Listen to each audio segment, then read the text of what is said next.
Welcome to Mormon Book Reviews, where an evangelical encounters the restoration. I'm your host, Stephen Pinecker, and before we get started on this very special episode, I just want to remind you that this month's book giveaway for the month of June is Witnessing Miracles, Historical Evidence for the Resurrection and the Book of Mormon, written by evangelist Josh Gailey of the Church of Jesus Christ, it's a fantastic book. Of course, I've had him on the program to talk about this, and so I just want to remind you, in the description, is my email, mormonbookreviews@gmail.com. And when you send me the email, make sure you put in the subject heading June book drawing and leave me your name and address in the email, U.S. residents only. Sorry, Casey, I know you're in South Korea, can't get you one. So either way, I'm very excited. This week, I'm going to be heading out to Rochester, New York to attend the Mormon History Association. This will be my third time going. And this gentleman here is also going to be there. And he's going to be giving a very, very special, important presentation vis-a-vis the Joseph Smith Daguerreotype. I'm very excited about it. Now, I have spent last summer, you reached out to me and wanted to talk to me about the photograph, about the Daguerreotype. I didn't know who you were. I was just like, but I contacted Don Bradley, and he said, Don Bradley told me, Curtis is a straight shooter. He's a good guy. So I'm like, okay, because you had mentioned that. And I was like, all right, so I'm going to get in touch with this. And next thing you know, we're on a Zoom call talking to each other. And this is what's so cool. Curtis Weber, first of all, welcome to the program. Glad to be here, Steve. It's crazy and exciting. It is very crazy and exciting. And now you are an independent researcher. You're based in Utah, and you're basically like anything that's Joseph Smith related. You really have been a student of Mormon history, but in particular Joseph Smith and history for a very long period of time. So you kind of organically got involved in this whole Joseph Smith photograph daguerreotype thing, but also you've been involved with skull research. You also thought you may have identified a photograph 15 years ago. Maybe kind of give us a little bit of your backstory. Well, to do that, I have a couple of slides to begin with, and that will dive us right into our topic, and we'll get hot and heavy into it. And So, folks, just be prepared, okay? Because we're going to get into the nitty gritty. We're going to get into a lot of details. We're going to be doing, basically, this will probably be a two-parter where we're going to be doing a lot on the skull analysis in this episode, but it all ties in with the Joseph Smith photograph. So it's really important for those of you who really, really want to get deep in the weeds here. I've sat in through two sessions with you, one of them on New Year's Day for about 2 or 3 hours, just going on New Year's Eve, actually, going through this stuff. So we've spent a lot of time Zooming with each other, and I find your research to be absolutely compelling. So folks, be prepared to have your minds blown. All right, why don't you pull up that first slide, Curtis? right, I'm going to share my screen here. So my involvement in all things Joseph kind of predates my friendship with Andrew Ehat, who, for my money, is the world's leading scholar on Joseph Smith. He was Truman G. Madsen's first research assistant. Truman met him and was so impressed by Andrew as an undergraduate student at BYU that he said, I got to have this kid working for me. So he made the position of research assistant to Truman Madsen in order to get Andrew working for him. So I met Andrew back in probably late 1994, and he's been a friend and mentor ever since. And I just don't know what I did to ever get hooked up with Andrew, but what a great blessing he's been in many ways in my life. So because of my interest in Joseph Smith and Andrew's history, background, publishing expertise, and so forth, I'm extremely interested in anything related to Joseph Smith. So for instance, Brother Ehat is working on new versions of his first book, or new edition, I should say, of his first book, The Words of Joseph Smith. And I've been working on a new index for that book. And I've spent probably 14 years off and on, mostly off, obviously, but there's over 16,000 entries I have for the new edition. The first edition only has about 2,500, maybe 3,500 entries. And it's just that, Joseph's writings, his sermons and so forth, they're doctrinally and historically rich. There's lots of topics. So, not many people have gone and created their own index, but that's the kind of craziness that I get into. So for instance, one day we're in the church history library when it was still in the church office building in downtown Salt Lake. and we're looking at this document. These are loose sheets, handwritten notes of a sermon of Joseph Smith at the 3 October 1841 conference. This is page 3. This is the handwriting of Willard Richards, and they're in pencil, and there's a lot of smudging and fading and spots. And we were just tortured that here they are right in our hands, and we can't make out some of these words. And it's just, wow, what an amazing story to have an actual document, probably while Joseph is speaking, Willard Richards taking notes at the conference. Now, Richards would typically go and then transcribe his notes into Joseph's journal. He was in charge of keeping Joseph's journal at the time. And, then they would published amalgamated versions of the sermons in the Times and Seasons, and those became part of the history of Joseph Smith, and then history of the church, and then teachings of the prophet Joseph Smith. But this is notes that were not ever transcribed into the journal. So I'm sitting there over Andrew's shoulder, and we're just like tortured that we can't get every word off the page. And I just made a comment to him. I said, I wonder if the technology that the Dead Sea Scrolls used, that they used to photograph when farms photographed the Dead Sea Scrolls, I wonder if that could work. Well, make a long story short, we did.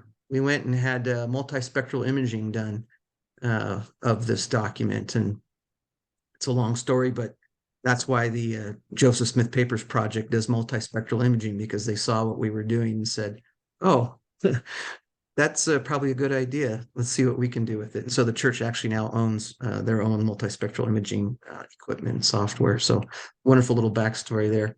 I'm also to the point of where I love to create my own amalgamations of Joseph Smith sermons. I haven't done all of them or tons of them, but it's one of the little hobbies that I enjoy doing. This one is from the August 27th, 1843 sermon on Hebrews chapter 7 and 3 orders of priesthood. And this is my own amalgamation. So I'm just showing you this at the beginning, Steve, to show that I really know, and I know that the forensics and the skulls and photos, that's really not, for me, the most important part of the story about Joseph Smith. It's more about who he was and what he did. But having said that, Andrew called me one day in February 2008, and he said, what do you know about purported photos of Joseph Smith? And I said, honestly, nothing much. I knew that there were purported images of him. At the time, I had only probably seen a handful of them. But I knew that nothing had ever been authenticated. And I think I might have known, in fact, that there was no contemporary documentation that he'd ever been photographed, right? And of course, none of the photos has ever been authenticated. So he asked me to read an article on a purported image, and then to come to his house that night. And when I went to his home, he had 2 versions of these photographs up on his computer. And I sat down and I focused on the one on the left. And the one on the left is called the scanned daguerreotype. And it's a purported image of Joseph that was put forward in 1994 by 2 scholars from the RLDS Church, Lachlan Mackay and Ron Romig. Of course, the RLDS Church is now Community of Christ. And those names will become either are familiar to people or will be by the time we're done speaking here. But I didn't even see the image on the right. And Andrew had been secretly or quietly approached by someone saying, I'm trying to acquire this image. I think it's Joseph Smith. How can we authenticate this? So Andrew called me wondering if I might take a look and consider what we might do to try to authenticate it. And at the time we had a low res image. It was cropped. And I spent 30 days going crazy out of my mind, thinking we might have a full body standing beautiful picture. I mean, look at the hair, Steve. Look at that hair. It's beautiful hair, right? Mm-hmm. I just thought, wow, if that turns out to be Joseph, I won't be disappointed. I thought a handsome looking, dignified man. Well, it turns out that after studying this, like I said, for about 30 days, we finally got a high resolution version. And in the corner of the plate down there on the screen is a name, Stewart. And also at high resolution, we discovered that it actually doesn't match the death mask very precisely in a couple of key locations. And so this is actually Alexander Hugholm Stewart, and it's a known photograph in the Matthew Brady collection, the famous Civil War photographer. in the Library of Congress. So this guy wasn't going to be buying it from the Library of Congress, and it's not Joseph Smith. It's a known subject, and it turns out it doesn't match Joseph's anatomy. So wild goose chase, but it got me. I was hooked. I was hooked in the story. But what really hooked me was what's coming up next, which is the following. How would we authenticate a picture of Joseph? How would we test it? Since there's no documentation, since it hasn't been known for the past 179 plus or just under 179 years since his martyrdom, how would we identify it? Well, we have, historic depictions of Joseph. These are done by the folk artist Sutcliffe Maudsley. We have written descriptions by many people, probably maybe over 30 written descriptions over the years of Joseph. This is just one example. I love putting this one up because Bathsheba W. Smith is the wife of George Albert Smith, the first cousin of Joseph Smith. And nobody ever calls my hair pretty, but he had very pretty hair, according to Sister Smith. Then, of course, we have death masks. These are the Dibble masks. These are believed to have been owned once or originally by George Cannon. George Cannon, the father of George Q. Cannon, who becomes a member of the church's first presidency in his later years. And George Cannon is, we believe, the lead death mask mold maker the day after Hiram and Joseph are killed, after they're brought back to Nauvoo from Carthage. So George Cannon is in the room with a man named Uriah Brown and others. I believe some of the Huntington brothers were possibly in the room. We have just a few hints of others' names who might have been in the room while these masks were being made on their bodies. But these are believed to be original castings, possibly from the original mold. So this would be, from Joseph's face to the mold to the casting, owned by George Cannon. They pass to a brother Rowley, a friend of Cannon's, and then Rowley sells them to Philo Dibble, who owned them for many, many decades and displayed them as part of his traveling presentations on the martyrdom and other moments of church history. There's also another set of masks known as the pedestal masks, and they're called that because of the plaster, pedestals or platforms that are coming out the back of the mask. And these are believed to be early copies of the Dibble. And I'll go more into these in just a little bit about why the two masks are important and why I use both in my research. And I just want to, which masks are at the Church History Museum in Salt Lake City? The Dibbles are the ones that are on permanent display, or mostly permanent display. You can go there anytime and take photographs of them. These photos that you see here are part of my research. I was able to have them taken off display and then photograph them forensically in the basement of the Church History Museum in 2008, 2009, and we'll get into that just a second. It was during this time that I learned that Joseph and Hiram had been buried multiple times, at least probably 5 times. It's hard to say for certain because each of all but the 1928 burial were secret, right? They were trying to hide originally the bodies from, grave diggers, people who were, seeking Joseph's head as a bounty or just wanted to desecrate his grave, perhaps. But then Emma is hiding the body. She's hiding them from Brigham and the saints. Brigham is publicly talking about wanting to take the bodies and have them buried according to Joseph's wishes. And Emma's not having that. So she's moving the bodies periodically to keep them away from others who might want to take them. And then, I was stunned to learn that in 1928, they dug them up yet again and identified, photographed, and measured the bodies. And we'll talk more about that in a second. During the first exhumation and the second burial, Joseph and Hiram were dug up from the location in the Nauvoo house. If you've ever been to Nauvoo, that's an aerial view right here from Google Maps. But that secret burial location number 1, they were dug up and then moved probably to the old homestead property, although it's not clear because the language indicates the mansion house, but it most likely is the old homestead.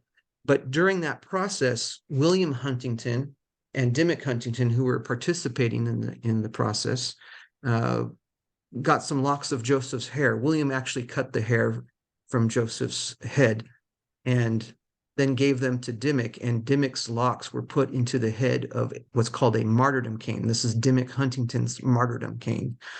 And it's called that because the wood from which the cane is made are strips of the rough-hewn coffins or boxes that Hiram and Joseph were brought from Carthage back to Nauvoo in. And so Brigham Young had one, Wilfred Woodruff had one, Sidney Rigdon was given one. That's Rigdon's cane at the bottom there of the picture.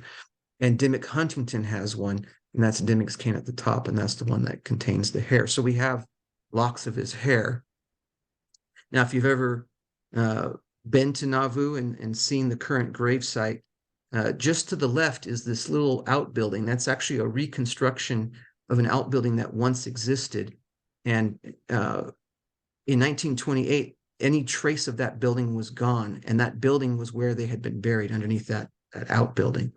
And so President Frederick Madison Smith, the grandson of Joseph and Emma, son of Joseph Smith III, he directed William Oscar Hands, a member of the RLDS church and an elder in that church, and a civil engineer, to hire a team and to go digging, looking for the bodies. Now, the reason they did this was in I think it was 1913, there was a dam built downstream at Keokuk, and it was causing the waters of the Mississippi to encroach on the Smith family land here around the old homestead. And since no one in the area knew exactly where they were buried, they feared that the rising waters would either wash out the graves or just submerge them. And so after spending years of trying to remedy the situation, in December of 1927, President Smith directed Hands to go dig and look for the bodies and to move them to higher, safer ground. Now, it took them 6 days of digging. And on day 3, they actually unearthed Emma's remains by accident because her grave marker was not placed correctly over her grave. It's about 2 feet 8 inches, I think, or 2 feet 9 inches off of her grave site. And they uncovered Emma.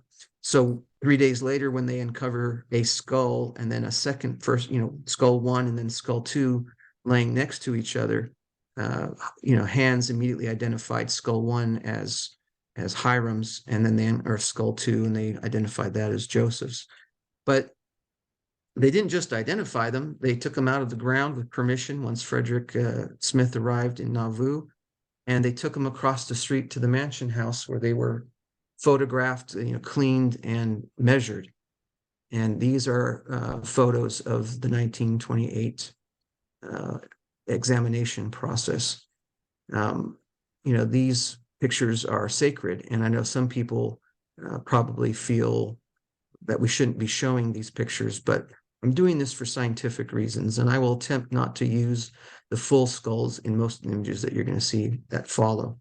Now, I also learned during that 2008 process that in 1994, Lachlan Mackay and Ron Romig, the two researchers from Community of Christ, they had proposed that the two martyrs had been misidentified, that their remains had been incorrectly identified in 1928.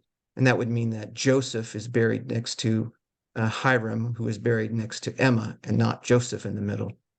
So I discovered that they had this photograph that they believed was Joseph. They had the skull photos, and then they had copies of the death mask, and they had conducted what Ron Rumig described to me in an email back in 2009 as a primitive comparison between the three. And they came up with this idea that this skull, which was originally identified as Hiram's, is actually Joseph's. So then I learned also about Shannon Tracy. Shannon Michael Tracy published a book in 1995, In Search of Joseph, in which he and just real quick, Curtis, I did want to say that last summer I got a personal tour with Lachlan, gave me a personal tour of Nauvoo, and also mentioned that the skulls were switched at there as well. So that's a narrative that's still being talked about as well. Yeah, and that's part of the reason why we're talking here, because it pertains to Joseph's anatomy, right? And if we're going to talk about purported photos, you have to have some understanding of his anatomy. And so if you're interested in that subject at all, these two books are wonderful for the resources and the background and history that they give. Shannon, again, published his first book in 95 using computer models of the death mass that he created. to try to attempt to show that the skulls, in fact, had been misidentified. And then he came out with a second book in 2008 in which he expanded upon that evidence and then gave his reasons why the scanned daguerreotype is a photograph of Joseph Smith. So I was, of course, very interested. I got involved in the story right before the second book was published. This came out, I believe, in March of 2008. And I just wanted to learn everything I could about it and to just become informed and see what the different arguments were on the different sides of the story. And speaking of the argument, sculptor and artist DJ Bodden, who has been working on reconstructions and of both Hiram and Joseph for many decades. I think he started on Joseph probably in the 70s, the late 70s. As a teenager, DJ was working on this. DJ has done very careful work in forensically reconstructing Joseph and Hiram's appearances. And he's using the sources that you would expect anyone to use, the ones that are available, the death mask, the 1928 skull photos and measurements, knowledge of anatomy and his experience as an artist and a sculptor. And so when I met DJ, he said, there's no way that the skulls are misidentified. I've been doing this for, 30 years, maybe 25 years at that point, whatever it is now. And Shannon Tracy doesn't understand the anatomy of the human head. And in fact, in 1995, after Tracy's first book came out, DJ reacted by creating a series of forensic drawings in response, and even had a face-to-face argument with Tracy about it and explained, you don't have the eye and the socket properly, and you have an abnormally large tissue depth over the nose, and there's just no anatomical way to fit Joseph's mask on the skull that was originally identified as Hiram. And so I looked at both sides of the argument. I looked at the evidence published by Tracy in his two books. I looked at the drawings done by Bodden. These were unpublished, or are still at the time. I guess they sort of are now. He's put them on Facebook and had a website that had them as well. But I determined that neither set of evidence was forensically compelling to me. I saw the problems in Tracy's work that DJ pointed out, but DJ is rotating skulls in his mind and getting perfectly snap 90-degree angles, for these profile views and correcting the position of bone and then supplying missing bone in the case of Joseph's skull or skull 2, I should say. And so I thought, well, I would like to know the answer. I want to just know where Joseph Smith is buried. So I decided to try to find out if I could conduct my own study. And Steve, I've done the study twice. I did it once in my kitchen with copies of the death mask that DJ Bodden gave me and scans of the skull photos out of Tracy's book, probably his first book at the time. And I just wanted to know where he was buried. I thought, I bet you there's a forensic way we can answer this question. And so what I added to the story was probably 2 or 3 different key elements that were missing from the other studies. And one is, well, DJ uses the measurements from 1928, the measurements of their skull, and he uses the 1840 measurements of Joseph's head. But Tracy just throws them out. He just says they're not that useful. He used them to try to come up with some ratios. He used the phrenology measurements from 1840 of Joseph's head, but he basically dismisses them, the 1928 skull measurements, that is, but Bodden didn't. Tracy did. But neither of them were setting tissue depths using published tissue depth studies. So what I did is I went to a number of different sources, and I've used 3 different published tissue depth tables. The most recent one I've used is from the Journal of Forensic Science in 2008. And I thought then what I'll attempt to do is position the mask in such a way as to approximate the angle at which the skulls were photographed, so that I can find which mask fits which skull anatomically. Or do they not match at all? There are even some people who believe that these aren't even the remains of Joseph and Hiram that were dug up in 1928. So I just wanted to see what would the science tell us. So I studied craniofacial reconstruction. I studied anatomy. I studied photography, history of photography, essentially what a forensic anthropologist does today when they find a skull of someone who's, say, the victim of a murder. and they want to try to identify it. There's a couple different approaches that they take. One is if they have photographs of potential victims, they'll attempt to photograph the skull at angles at which the victim was photographed, or the photographs they have to use, and they'll use tissue depth tables to try to fit the skull and see, does that skull produce that face? And then they also, if they don't have photographs, they can take those same tissue depth markers and set them on the skull, and they'll actually construct a 3D replica. Usually it used to be done with clay and sculpting, but now they just do it mostly in computers, and saying this is approximation of the face of this skull based off the clues from the skull, right? So what I'm doing is reverse of that. I don't have the skulls. I have flat photos of the skulls, but I have a 3D object in the death mask. Usually you have the 3D skull and flat photos to try to compare. In this case, we have the opposite. So it's a completely legitimate process. I know that at least I haven't heard third hand that there's one forensic anthropologist out there who dismisses this effort for a couple of reasons, but this is done in the real world by forensic anthropologists. And I should say here, Steve, I'm not trained professionally or in school. I haven't done any work experience related to anatomy or forensic anthropology, but I studied it off and on for almost 2 years, trying to understand how I could do this study.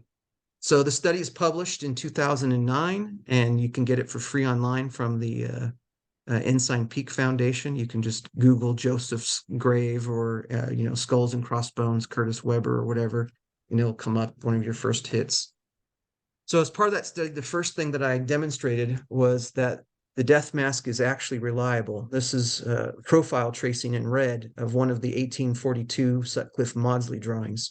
Now we know that Maudsley actually traced Joseph's face, and we even know the date. It was June 25th, 1842. It's in Joseph's journal. And we know the reason why he traced it. Maudsley produced this drawing of Joseph. Actually, it's an earlier version than this one I'm showing here, that was going to be used as the source for an engraver in New York to make a little engraving of Joseph in his Nauvoo Legion's uniform to be printed on the map of Nauvoo, which actually doesn't end up getting printed till after the martyrdom in 1844, but it does show up eventually. And we have both the original drawing and copies or other versions of Joseph Smith drawings that Maudsley had created. And this one here is actually owned by Emma and passed on to Alexander, and is now owned by the church in Salt Lake. And well, it's a beautiful story. Well, the reason the profiles match is because obviously both the drawings and the death masks were derived from his actual face, right? There are people out there who claim that the death mask is elongated, that the fractures to his face either caused by the fall from the window or being struck in the face, possibly after he had fallen, that it caused the lower third of his face to sag and his chin even to recede. But that's clearly not true. There's no way that Maudsley is going to guess at Joseph's broken, fractured, elongated, sagging face and draw pictures of him that way in 1842. Can we agree on that? It's pretty logical, straightforward, right? Mm-hmm. Yep. All right. So let's talk about the mask a little bit, because here are the masks of Hiram, and you can see the wound location on the left side of the nose in both masks. And I think that was cotton that was shoved in there. That's what we're seeing. Cotton or some other material. We don't know for sure, but obviously they have to. They stuff the noses with probably cotton or some other material. They have to be able to stop the plaster from getting stuck in holes in the face. The chins were tied up. We know that Willard Richards, who was a doctor of Thompsonian medicine, not something we would recognize as medicine today. And of course, Willard Richards is there on scene when they're killed, and he's caring for the bodies. He tied the chins up to close the mouth, which is standard practice to keep the mouth closed. So then they make the molds off the face. But the important part here is that the masks have had some damage, the Dibble masks in particular. And the chin of the Dibble mask has actually been reconstructed. And that was done, I believe, in the early 90s when the masks finally came into the church's possession. But whoever reconstructed that chin didn't apparently have access to the Dibble mask, or excuse me, the pedestal copy, or wasn't able to follow it closely, because that's the size comparison between the pedestal and the Dibble. The Dibble I've colored blue so you can see anything that you see is blue is detail of the dibble mask that's different in shape and size from the pedestal mask. So it's about 3.25 millimeters too low at the chin, and you can see the shape is a little bit wrong as well. Well, Joseph's mask also has a bit of damage. So you can see the hair, a bunch of the hair at the top is missing, where it's not missing in the pedestal. So we're really lucky to have the pedestal mask. And there's a second reason. The pedestal masks, because they've never been varnished and they don't have that mottled brown, white pan, surface, you can use this for photo comparisons and overlays much easier. Now, the dibbles do have slightly better detail, maybe not slightly in some cases. You get a much better sense of Joseph's nose and the nostril shape and so forth, little fine details. And that's probably because it's closer to the original face than the pedestal, which we think is a copy of the dibbles. So that's important to understand about the masks themselves. Let's talk just briefly, a real quick primer in 3 slides on your face, on the construction of your head from your skull. Your eye has to fit in your socket such that if you were to hold up like your phone or a credit card and put it up against your eye socket, you can keep your eye open. Most people can, because your eye is recessed enough to be protected by the bone there, So you got to get the eye in the socket appropriately. And then, within a few millimeters variation on most humans, your lips meet where your teeth meet. That enables us to eat food and to talk and to stick out our tongues, right? To make it easier to do all those things. So those are very simple, basic principles of anatomy that come into play in this process, as you'll see. The third is that your skull largely determines the shape of your face. And that is because you don't have, especially from the nasal bones, the top of your nose, all the way up over to the back of your head, you don't have very much skin and tissue over your skull. And so the shape of your skull, even the mandible and so forth, is going to determine the shape of the face. Obviously, we gain weight and you can have injuries and things like that, but the skull determines the shape of the face for the most part.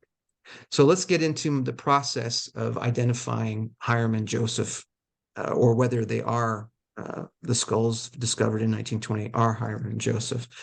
The first thing is you want to isolate the skull from the background elements in the photograph so you can get a true skull shape that makes comparisons a little easier to see. And the reason I'm showing this slide here is in the center, all the portion of the text or the skull in green is being kept, while everything not green is going to be deleted. And so the image on the right is my attempt to be as precise as possible so that I'm not altering the shape of the skull at all. And then the other issue is that once you've isolated the skull, the mandible in either of the photographs, the lateral view photographs of skull 1 or skull 2, they were not placed in an anatomically correct position relative to the cranium.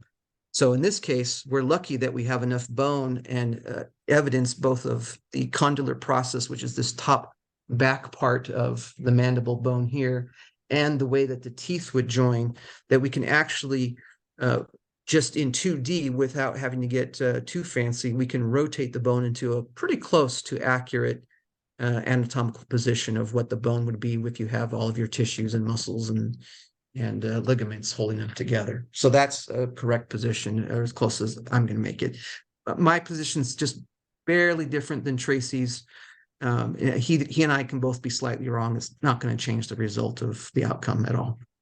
Skull 2 is missing almost all the facial bones, and even having part of the bone of the mandible obscured by the cloth in the photo, so you can't even know the exact shape. So it's not possible to articulate the jaw properly on its own without reconstructing the missing bone. All right, here's the next principle of anatomy that we have to understand. It's called your Frankfurt plane, and this is an anatomical standard developed in the late 1880s, or the mid 1880s, rather, at an anatomical conference in Frankfurt, Germany, before they changed the spelling of Frankfurt. So it's Frankfurt instead of Frankfurt. But essentially, this is a horizontal line parallel to the ground that passes through your left external auditory canal and the lower margin or edge of your left eye socket. And that's considered what, when you get that line parallel to the ground, your head is considered level or straight, looking forward. And so a lot of pictures and comparisons I've seen, people have the mask on flat on a table, or they don't have the angle documented. according to DJ Bodden's reconstruction drawing, Joseph's mask has to be reclined at about 11 degrees to approach or approximate the Frankfurt plane. Now, I've done a little work, and I think it's actually closer to 7 degrees. But if we have the wrong skull, and it's Joseph's mask really belongs on skull 1 instead of skull 2, then it's really closer to 13.5 degrees. So when I designed my rig and built it, I put it at 11 degrees. So that I've documented that that is in fact an 11-degree pitch, kind of in between the 7 and almost 14, and right at the 11 where DJ Bodden says. And so, Steve, I'm a crazy man. I thought, can't do this in my kitchen and publish it to the world. In fact, when I first did this project, Steve, I didn't even mean to get involved in any public debate. I just wanted to know where Joseph Smith was buried, right? I was just, where's my prophet buried? I wanted to know. As an active, faithful, believing member of the church, I wanted to know where Joseph was buried. I couldn't believe that in 2008, with all the science and technology that we have, we didn't know for sure where he was buried. So I devised this process of photographing the masks, the 4 masks, the 2 of Hiram and the 2 of Joseph, on this custom-built rig at documented angles. And I'm a crazy man. I took hundreds of photos. In fact, I counted them a couple of months ago. I have over 740 photos at documented angles of the 2 oldest known masks of Hiram and Joseph in this rig. And then in Photoshop, I can simply take the ruler, which is bisecting the mask held above in the rig. I can lower it, and then I can start measuring tissue depths in millimeters or skull sizes from 1928 or Joseph's 1840 measurement at any rotation, because obviously as you rotate it, that distance is going to change size in a 2D rendering. So next is to try to find the correct rotation of each mask on each skull, where I can try to get the eye rotated into the socket in an anatomically acceptable manner, with the lips lined up with the teeth. And that sets the scale of the mask. And here I'm showing 6 different rotations of Joseph's mask over skull 1, and the end result of hours and hours, and I would say probably several days of going through all the photos of Joseph's masks. I settled on, this is the best anatomical fit I could produce using this method.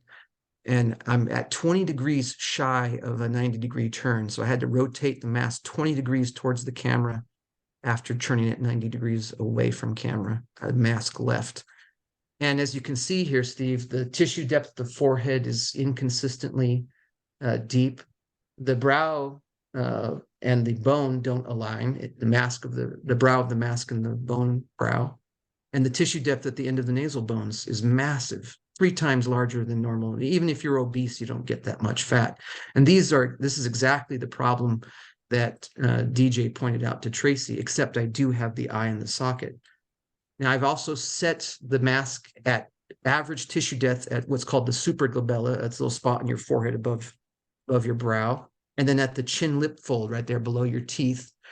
And so those distances are set to average. And then I can measure the distance of the glabella, the nasion, and the end of the nasal bones here. And on the left in black are the average tissue depths, and on our right are the actual tissue depths. And you can see 86% of averaged, 135%, and then 283. Just nobody has that much fat at the top of their nose. Now, also, I could measure the 1840 measurement that Joseph, the measurement card that exists in the church history library. And one key measurement measured the space from his glabella to what's called your inion, which is the equivalent in flesh over what's called your external occipital protuberance. That's a little knob on the back of the skull. Well, that distance in 1840 was 8¼ inches. Oh, excuse me, 8⅛ inches. And when you put that distance there, you're at 10 millimeters past average tissue depth at the back of the head. So I can't match tissue depths properly at the front. I can't match Joseph's 1840 measurement with appropriate tissue depth at the back of the head. And the skull size, as measured when you set the mask at best anatomical fit, is actually over 7¾ inches, which is larger than either skull 1 or skull 2 was measured to be, right? Skull 1 was measured to be only 7¼ inches. Skull 2 is, I believe, 7 7.5. We'll have to look at it in the next slide here, in a few slides. So that is not a good anatomical fit. When you put Hiram's mask on at its best anatomical fit, what you find is that you have this rather even, consistent contour between the mask forehead and the skull. The brow aligns amazingly. And then you have a narrowing at the nose, which is exactly what you expect at the end of your nasal bones. And when you measure average tissue depths at the glabella, nasion, and nasals, you're within 1/4 millimeter to 1/2 millimeter of textbook perfect averages. This is an anatomically perfect, textbook perfect fit on this skull. And the skull size happens to come out to be exactly 7.25 inches, matching the 1928 measurement, right? And it doesn't matter whether you use the dibble with its larger chin. Obviously, you have too much depth below the chin, but you get the same result essentially with the dibble mask as you do with the pedestal masks. So I've concluded with forensic accuracy down to the 1/4 millimeter that Hiram's skull was correctly identified in 1928 and is in fact, he's buried properly. Now, not only can I positively identify Hiram's skull, even though the facial bones are missing, we have pretty good solid evidence to prove that this is in fact Joseph Smith's skull. First, look at the contour match along that forehead of the mask and the cranium. And here I've set the tissue depths to average. I can't test any other tissue depths, but I've matched the skull size at 7.625 inches, 7 5/8, so a little larger than a 7.5. And then the 1840 measurement actually comes to within 2.25 millimeters of textbook perfect. And I suspect that's probably because either Joseph had slightly larger or deeper than average tissue depth at both the forehead. So split 2.25 millimeters into 1.125, and you put on the forehead and the back, and now you have textbook perfection practically for this skull. And just real quick, just so you know, these, you kind of talked about it briefly, but basically the reason why we had these measurements in the 1840s because you had this real popular thing called phrenology, where they would do skull measurements and really getting the skull. For its time, it was a scientific method that they were making sure that they're trying to get the precise measurements of the skull because there was a way of maybe reading the skull. And exactly, it was palm reading, for the head. Yep. They thought you could measure the distance between your temples or front to back, or they had all kinds of. It was a whole pseudoscience that was developed, and they thought they could tell things about your personality. And phrenologists were actually very interested in Joseph, and Joseph was interested in phrenology. When he's on his trip back east in 1839, 1840, he has his head measured by a phrenologist in Philadelphia, and that measurement card we still have. That's the one I mentioned earlier. And that key measurement of the front to the back of the head is, can be used in these lateral view photographs quite easily. So interesting enough, Joseph even has a revelation on phrenology. He says in Nauvoo later, after having done all that examination, he says that the Lord chastised me in believing in such a thing. There's no truth to it. So no fortune telling by the shape of your head. But phrenologists, were interested in Joseph's head, and we'll get to that in just a second, another little detail. But that is the answer right there. That's how those two skulls match the two death masks of Hiram and Joseph. And then, of course, matching the skull size measurements as well. Here's how the two skulls measure over each other at scale. So you can clearly see that Joseph has a larger skull. And in fact, there's a posthumously published forensic report, or not forensic, phrenological report rather, that states that Joseph had a full occipital. And the occipital is the backbone where that occipital, the external occipital protuberance is, that big knob. Hiram's is tiny, Joseph's is massive. And that's the larger full occipital that phrenologists were interested in. And you can see that protuberance actually touches the table, is massive compared to Hiram's. All right, this is one of the few photographs. And then luckily they photographed the remains before they covered them in the newly prepared grave site. And so we can clearly see that Joseph's skull with the missing facial bones is placed in the center grave. and Hiram's is to his left. And those on the right are actually Emma's. And oddly enough, her cranium, her skull was in worse condition. You can barely make out the cap of the cranium there in the photo, even though she died, some 30 years after them. So my conclusion back in 2008 and 2009 was that, in fact, they were correctly identified and they are marked correctly in Nauvoo. So when you go there today, Emma is on Joseph's right, Hiram is on Joseph's left. Now, there's a little trick here. On this side, you're standing at their feet. Their heads are actually pointed. Their feet are to the east. Their heads are to the west. And so if you come in through the family cemetery, which they've fenced off and made it its own little site to visit, you're actually standing at their heads when you come to the granite slabs. It's sloping down from their feet towards their heads. But that's just the presentation of the site today. So, Steve, that brings me to a serious question, which I have never addressed in public before. And that is, how in the world did my results differ 180 degrees from Shannon Tracy's results? And I was, obviously DJ Bodden was correct. The skulls were identified correctly, and DJ's forensic work has been shown to be fairly accurate and reliable. And Tracy's results, then I want to know, how in the world did Tracy come up with the complete opposite result? And I know I'm being forensic and accurate and careful. So I'm going to reveal to you something that I discovered in 2008. But before we get there, Curtis, I just want to say, well, that's one of the reasons last year you contacted me, is because I had Shannon on my program, and you wanted to kind of you wanted to dispute his findings, and so and of course Shannon knows that I've been talking with you, so I let him know, but you do dispute his work, so I just want that to be the prologue there, that this is all known and everything like that, and that I've spent time with you so that you could do kind of unpack everything to give me a better understanding of things. And I find this to be a very compelling narrative that you're about to present. So just as a preface to the next portion of slides I'm going to show, I'm going to jump to a different slideshow here. I had a phone call with Shannon Tracy in 2009. It's probably about an hour long after I had given my presentation at the May 2009 MHA conference in Springfield, Illinois. And I'll talk more about that phone call. So he's aware of my research. He's aware, at least in words, what I'm about to show the world for the first time. So let me switch over to a preview of an article that I have not yet written. I've done all of the graphics, but I have not written it up yet and not submitted it for publication. But it is entitled Skulls and Crossed Bones, Retracing Tracy's Skullduggery, or Shannon's Shenanigans. A forensic analysis of Shannon Michael Tracy's misidentification of the skulls of Hiram and Joseph Smith. And that sounds like a very inflammatory title, and I mean it playfully, but also seriously.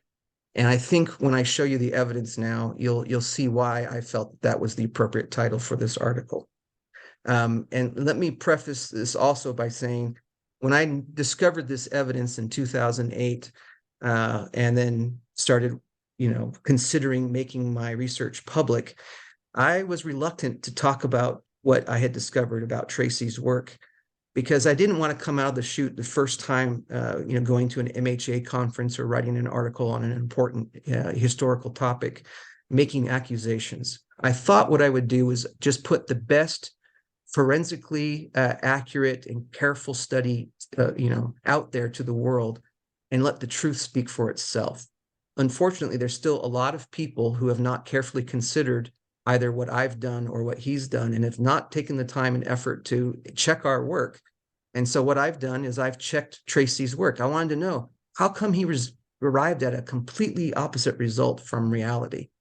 And what I'm about to show you is my forensic deconstruction of how he came to those wrong conclusions.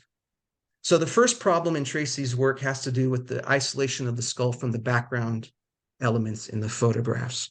I already showed you this image before, showing you how precise I tried to be in making sure I'm representing the correct shape of the skull. Tracy's work is not careful, and I think it's careful is being kind. I think he shaved and blurred bone contours in critical areas intentionally. When you look at both his 95 book and his 2008 book, and these are scans right out of his books, for some reason, the image quality in his 2008 book is even worse. And I don't know if that's intentional or just a result of the printing process. I don't know why it would have become, maybe the publishers didn't have access to a good enough press. I don't know the reason exactly, but clearly the contours are slightly different. And you'll see that this comes into play once he starts putting masks on skulls. So let's look at his second problem, which is the fit of Joseph's mask on skull 1, the skull that was, again, originally identified as Hiram's. He publishes these two images in his book, In Search of Joseph, page 59 and 60. If you want to look it up, I own a copy of both books, and this are scans right out of the books.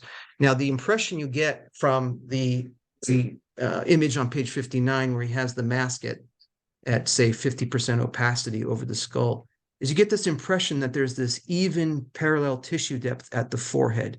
And you would say, yeah, it looks like the skull and mask align beautifully. But let's look more carefully at exactly what's going on. So the first thing I did was I traced the contours in red of Tracy's mask.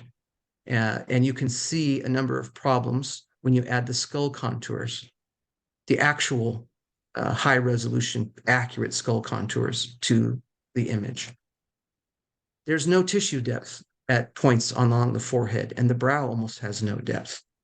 He still has that issue, which he knew in 95 once DJ bought and pointed it out to him. The eye is not in the socket.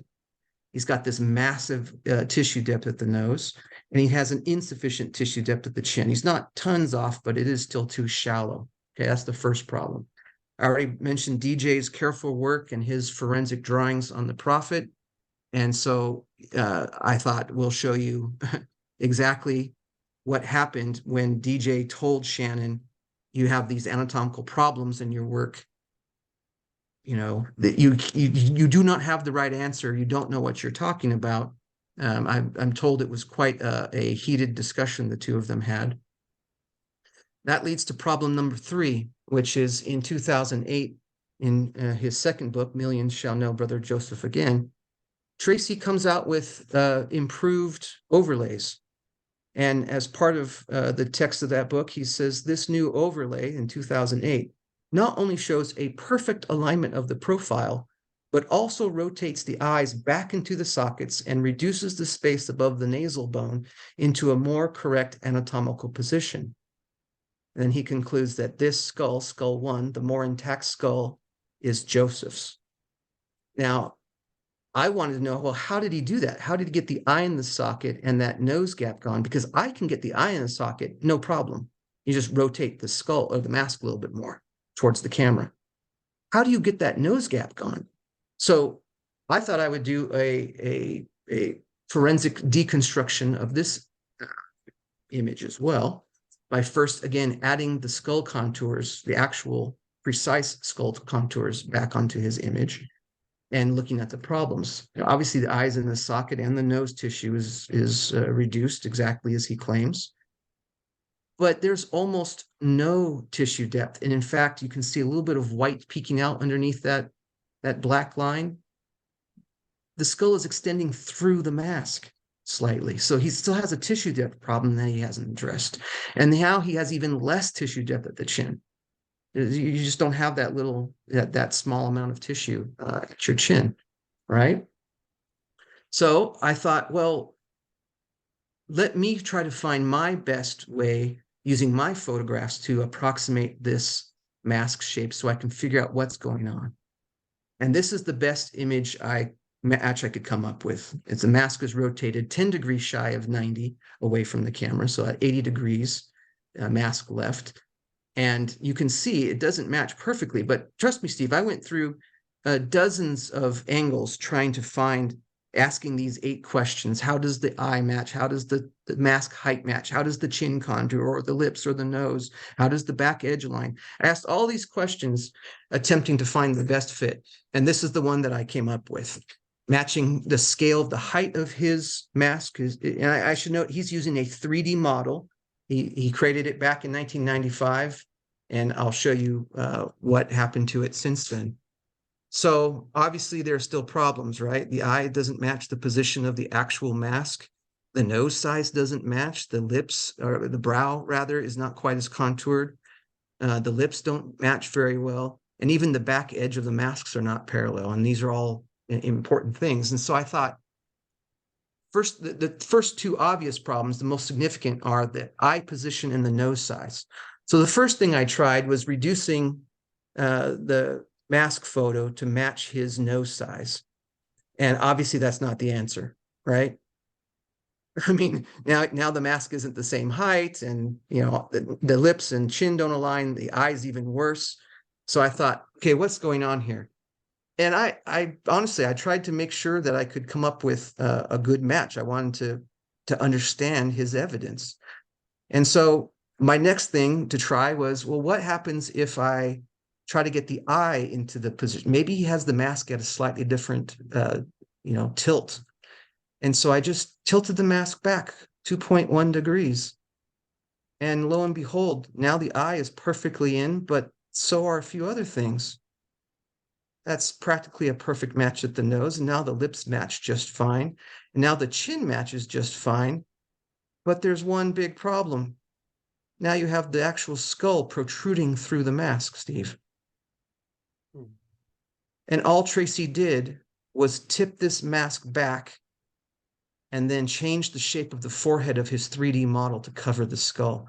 And the reason I know this is true is because he was kind enough to leave the back edge of his rotated, tilted mask now parallel with the actual mask. So this is how he produced the shape to cover the skull. And I was stunned, surprised, and disappointed to discover this, but this is what the evidence clearly indicates. So that means all of this distance, everything that you see here in black, he had to cover that part of the skull and change the shape of the mask to fit and cover the skull to say, hey, I got the eye in the socket and the nose gap covered, right? Unfortunately, I wish I could say the problem stopped there, but they don't, Steve. So here's what he claims is the incorrect fit of Hiram's mask on Hiram's skull. So this is what he says in his 2008 book. When the Hiram mask is overlaid on the previously labeled Hiram skull, he means the skull originally identified as Hiram's in 1928, which the skull I call skull 1, the chin and forehead do not match. And in fact, he came on to, and in fact, he's right. And there's no tissue depth at the brow. There's no tissue depth at the chin. But there's another problem, Steve. He doesn't have the lips aligned with the teeth. Okay. And he came on to your show, and this is a transcription here from YouTube, and I have the timestamp there. People go back and watch it.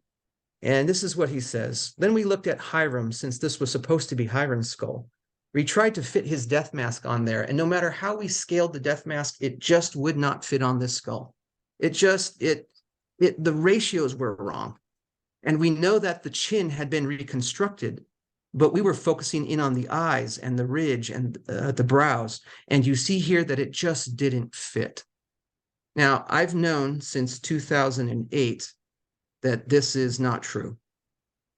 When I did my project, both with my copies of the mask in my kitchen, and then again with the photos of the actual oldest known 2 masks in the Church History Museum basement, it took me about 15, maybe 20 minutes to find the right fit of Hiram's mask on skull 1. And I spent hours, days, multiple days trying to fit Joseph's mask on skull 1 in an anatomically correct position, and it can't be done. It can't. It just can't be. So I thought, what did he do? So I found my best fit, my photo from 2008, and here it is, anatomically correct fit to skull 1. And I decided I'm going to test to see exactly what he did to the mask to say it doesn't fit. Because to my eye, it looked like all he did was shrink it slightly and rotate it. Now here you can see my lips are aligned with the teeth. But if I put, and I've got good tissue depth, because I'm actually measuring tissue depth. When I take his drawing or his illustration of Hiram's mismatch to Hiram's skull and put the skull outlines on it, and then trace the mask and then put my picture on, you can see he has a scale issue right away. And so if all you do is increase the size of his mask by 4%, you get much closer. But you're still not all the way there. But, you know, the teeth are aligned at least 4%, and you're at an anatomically close match, right? What I've discovered is you actually have to take the mask and scale it much bigger in order to get and rotate it to get the mask to line up. Right? So there's the three problems still. If you just increase the size of the mask, Tracy's 3D mask.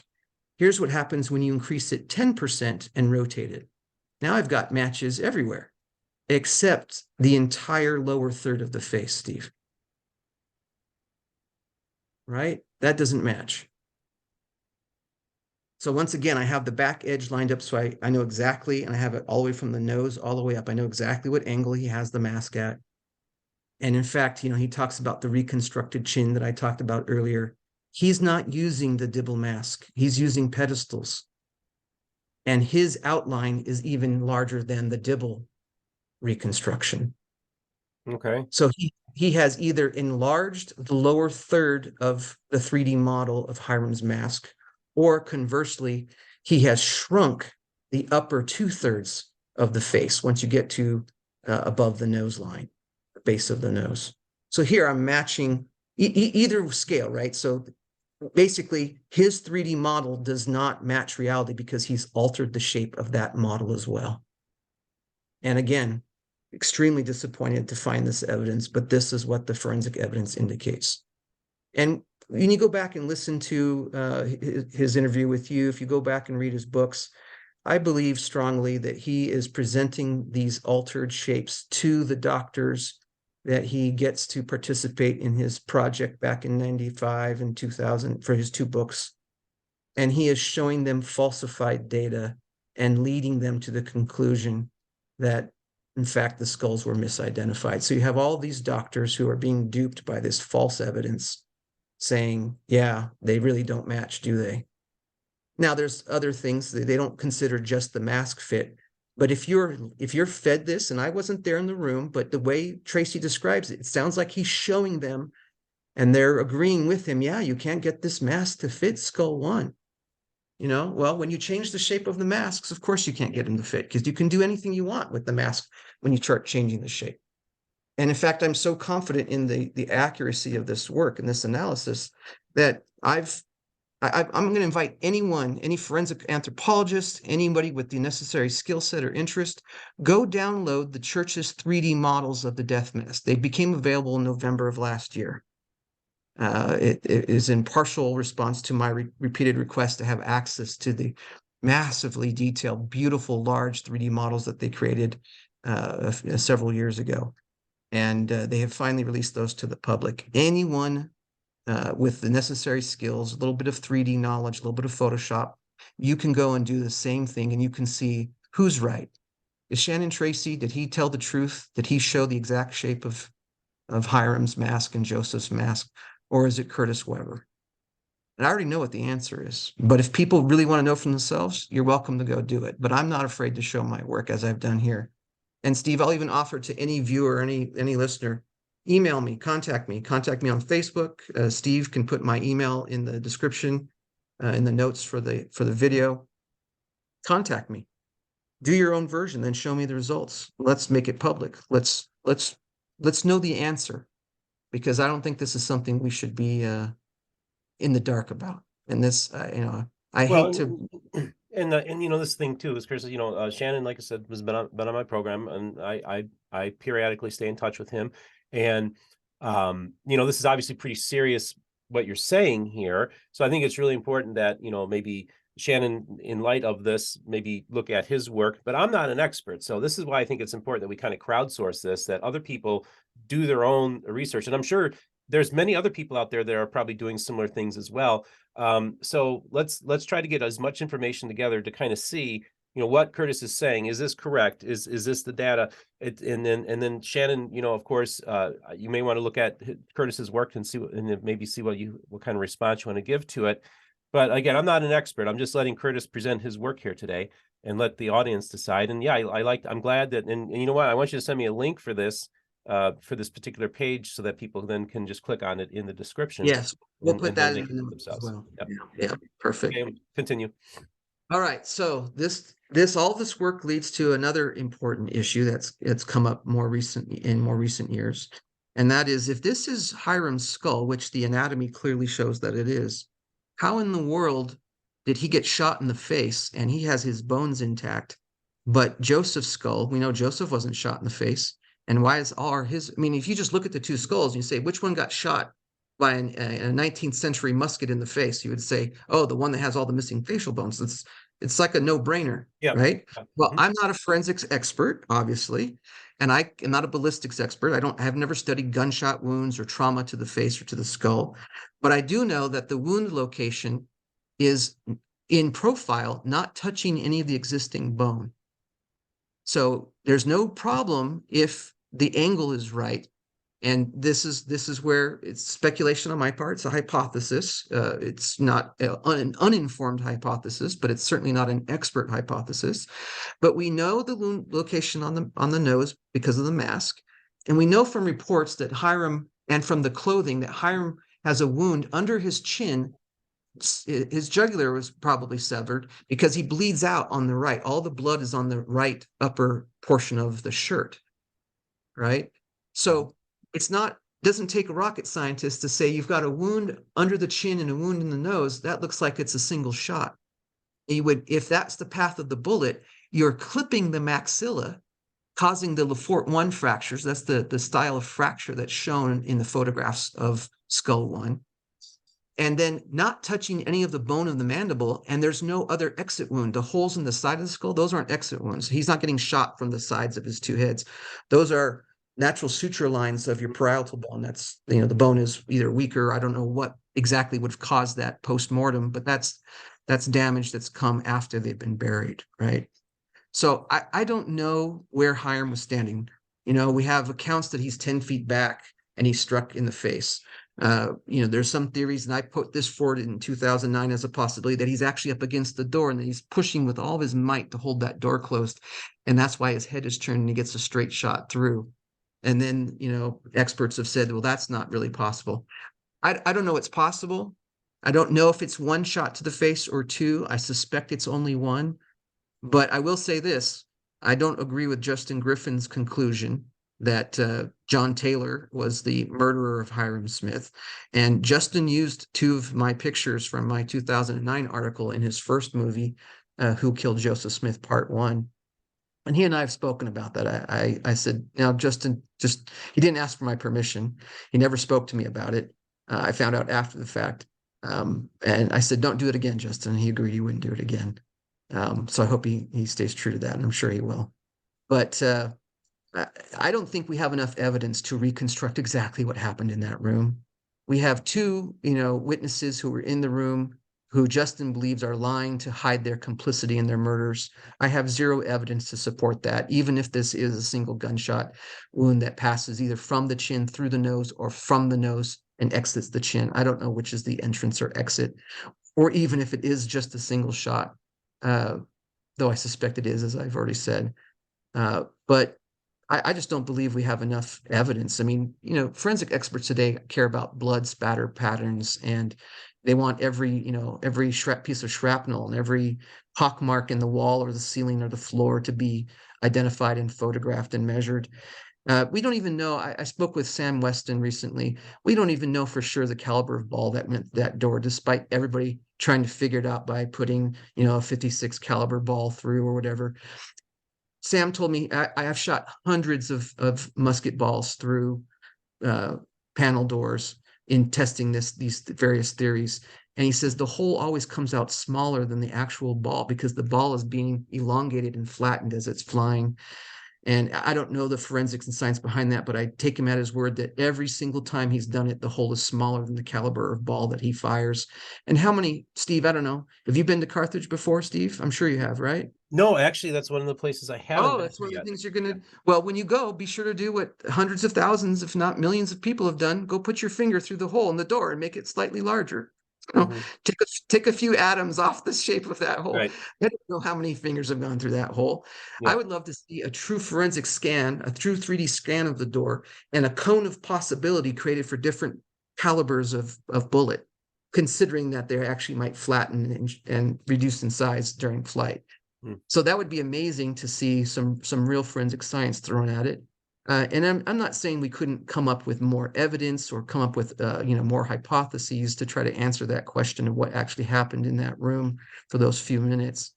But I have no documentary or forensic reason to doubt uh, this story. Maybe there are details that are wrong. Like, for instance, I don't believe Hiram is shot in the face and then says, "I'm a dead man." I believe he's shot, probably from behind first and says that. There's just no way you're getting shot in the face, especially if the trajectory is through the roof of your mouth and the floor, through your tongue, through the floor of your mouth and exiting out, but not touching any of the mandible bone. He's not speaking. He's falling down in shock, if not. Wouldn't be killed instantly by that. He probably dies by, again, he would have died by bleeding out because your heart's still pumping the blood out. Yeah. But he's not speak. He might be trying to say something, but he's not saying something. I think that you can understand. Yeah. Um, and I could be wrong. I've never seen someone get shot through the face and then try to speak. Yeah. But so yeah, maybe Willard Richards and John Taylor are giving a slightly lionized version of history. The nobleman in death speaks noble words, or somber words. "I am a dead man." But maybe he did. Maybe it was because it was before he got shot in the face. How can they get the timing right? Human memory is so fallible. I used to think I was born in Rhode Island, because I lived in Rhode Island as a young infant for a few months. I found out, and I was actually born in Redlands, not Rhode Island. They had R's and land in them, and I just, for the longest time growing up, couldn't remember where I was born. Right. Mm. And even events that happened on my mission in Bulgaria, 30 years or 25 years ago, I'll read about them in my journal, and I have zero recollection of these detailed stories. Zero. I'm like, you might as well be reading someone else's diary. It's like, I don't remember that story at all, but it's in my handwriting. It's in my journal, so it must Yeah. have happened. Right. Right. Yeah. Other things I think I remember correctly, and I go back and look at a video, or I look up the source, or I read a document, and I go, oh, it's slightly worded slightly different than I thought. I was completely wrong. So I just don't think we can do what Justin thinks he's able to do conclusively, or at least with strong evidence, and try to prove this conspiracy theory. As much as I respect everyone, even Shannon Tracy and Justin Griffin, in their beliefs that I believe are wrong, and so forth, I respect them. We all change. We all can repent. We all can come up with different theories, and we get them proven wrong. And in the end, we're all going to know the truth one way or the other. Mhm. So I want to give proper respect to the effort and time and energy that these two men and others have put into this question, but I don't agree with their conclusions at all. Okay. Well, and of course, I've had Justin on my show multiple times, so he's had plenty of opportunity to state his case, and we're hearing now a counter narrative to some of the stuff that's been put out there, which I Well, think I is would just important say, that we get that I out would there. just say, it's a skeptical response to his narrative. I don't Skeptical have, response. Yeah. yeah, I don't have my own theory. I mean, Right. if it turns out that it's not a single shot, or it is a single shot, and as Justin thinks, this is an entry wound and this is the exit wound at the nose, okay. But I still don't know if that proves what he thinks it proves. I mean, there are a couple different scenarios, which I won't bother going into now, that could explain such a thing as Right. well. But I'm not here to argue with Justin, or even to get in an argument with Shannon. In fact, Justin messaged me and said, "Hey, do you want to get online and debate Shannon Tracy on my YouTube channel?" No, I'm not interested in doing that either. I'm not going to jump on Justin's YouTube channel and debate Shannon about this, because I'm not taking either of their sides in this story. So anyway, that's the skulls part of the story. Now, Steve, we're at an hour and something into our hour and a half or so, almost into our Mhm. call. Do we want to call it good and go to part two, or do you feel good and want to just jump into the real reason that we're here talking? Let's see. Let me think here. If we did the daguerreotype, how long do you think that will take? Or Uh, why don't we we can, do like half of the presentation now, and then you can come back and finish it up. Would that work? We're just kind of producing on the fly here, folks. Yeah, we are. Well, it's up to you, Steve. I think I could do this in probably under an hour. We can go pretty quickly through it, although there's a lot of detail, and I could try to hold back on some of the details that I've been throwing out on the Okay. skulls Well, question. let's just start in on this and let's see how this goes. And if I feel that we should maybe say, hey, let's come back and have you do finish it off, we could do that. But let's hop into it because it's really fascinating. So on you're going to be giving the presentation to the Mormon History Association on Saturday, June 10th. And Correct. so this is kind of also even a little bit of a preview of that as well. And so, yeah, this is really what started the whole thing, was this ground shaking event, which last August, the world, or July of last year, the world was exposed to this new finding of a Joseph Smith photograph, or daguerreotype. And of course, I was the very first show to have Lachlan Mackay come on and to describe and discuss the photograph. And that really kind of made my channel the go-to place for all things Joseph Smith photograph last year. And that's why Chris Curtis is coming on this program to talk about. So why don't we get started here, dude? Okay, well, so as I've probably already established, I am interested in purported photos of Joseph. And in fact, I've had two individuals reach out to me since publishing my skulls and mask research, seeking for help to authenticate their image. And two people went away disappointed with the forensic answers I was able to provide, and neither of them believe those answers, but okay. Hopefully what they've seen here will help them realize they need to reanalyze whether they believe Shannon Tracy's claims or not. But suffice to say, when this image came out and I received a message from a friend who said, you've probably already seen this, but what do you think? All I did was look at the headline and I started to laugh, kind of, like, oh, here we go again. Like, we're back on this merry-go-round. Every few years, a new purported photo comes out.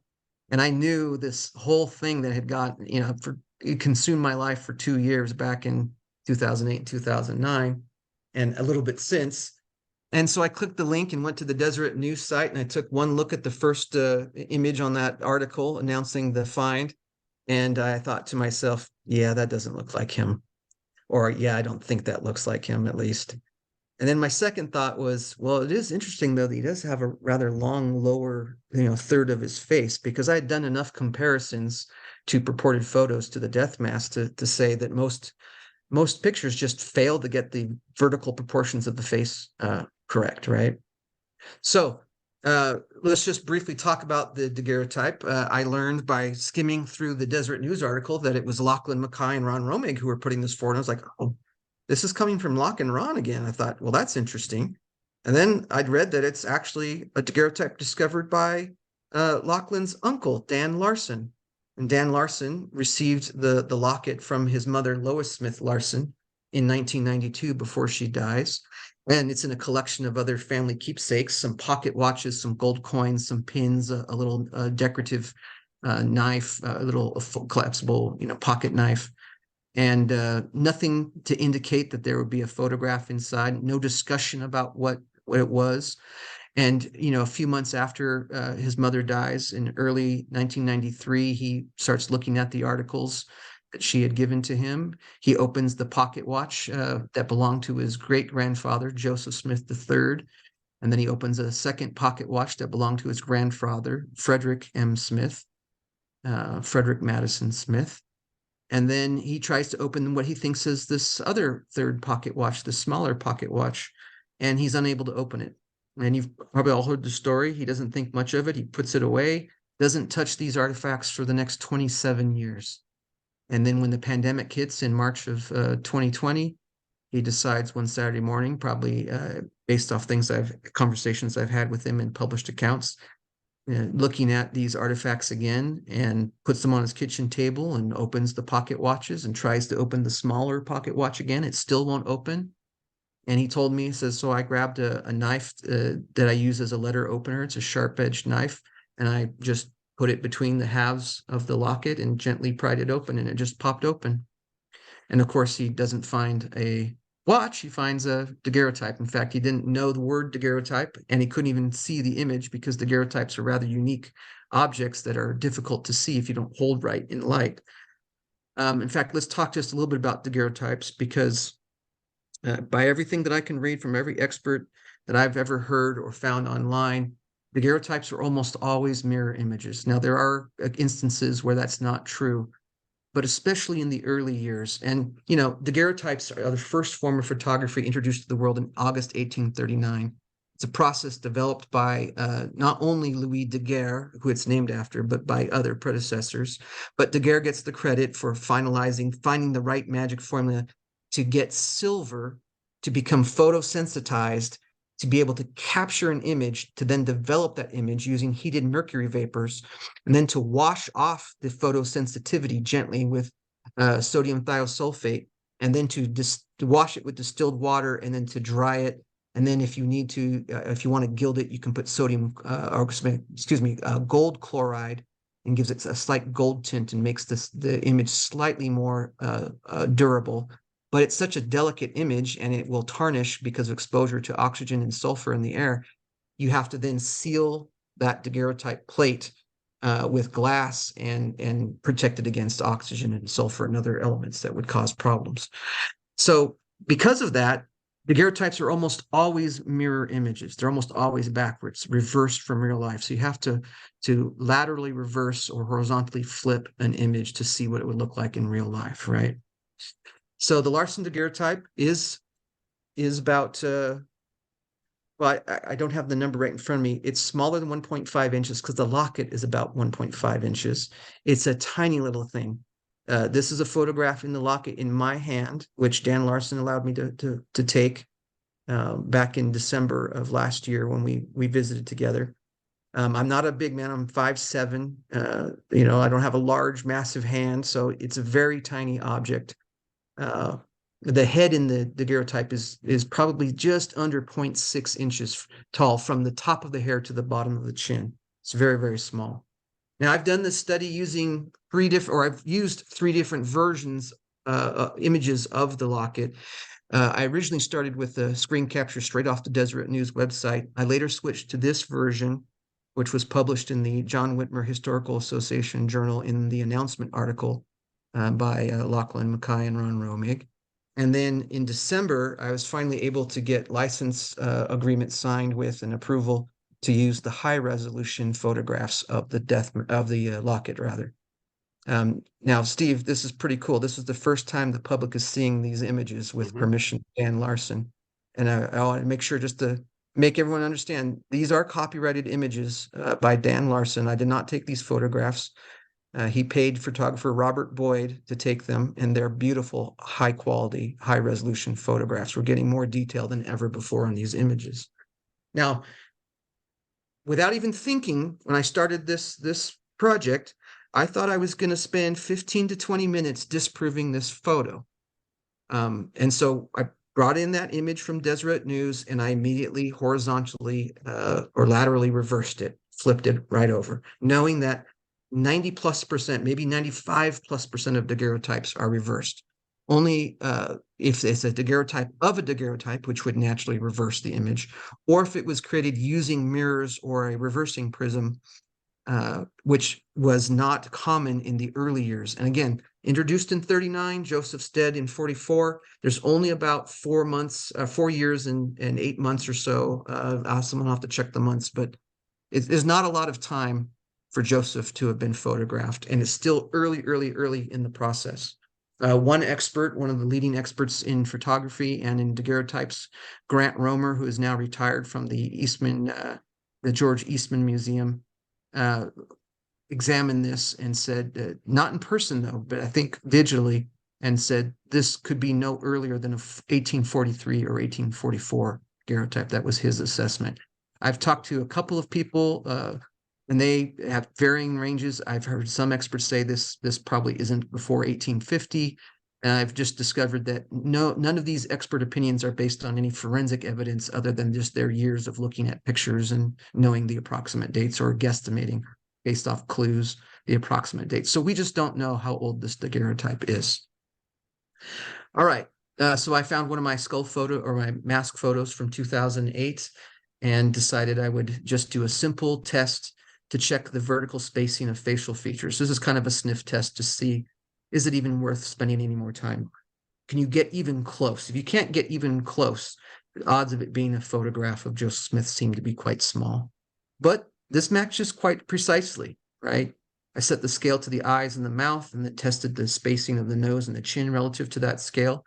And I thought, okay, well, that doesn't prove anything, but it's actually a little more exact than I would have guessed right off the bat. So the next thing to do is to trace facial contours. And I just did this very quickly. And in fact, what you're seeing here is more than I had done initially. I just wanted to check the chin, the lips, the nose, the eyes, just to see. I've since gone back and done the orbicularis oris ridge there you see beneath the lips, the nasal labial folds, and then also the hairline and a couple other features that we'll talk about.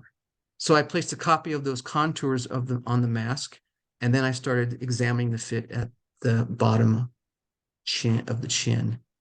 And I looked at that and went, okay, there might be reasons why the chin isn't perfect. I mean, the mask was made 24 hours after the death of the subject. And, there could be swelling.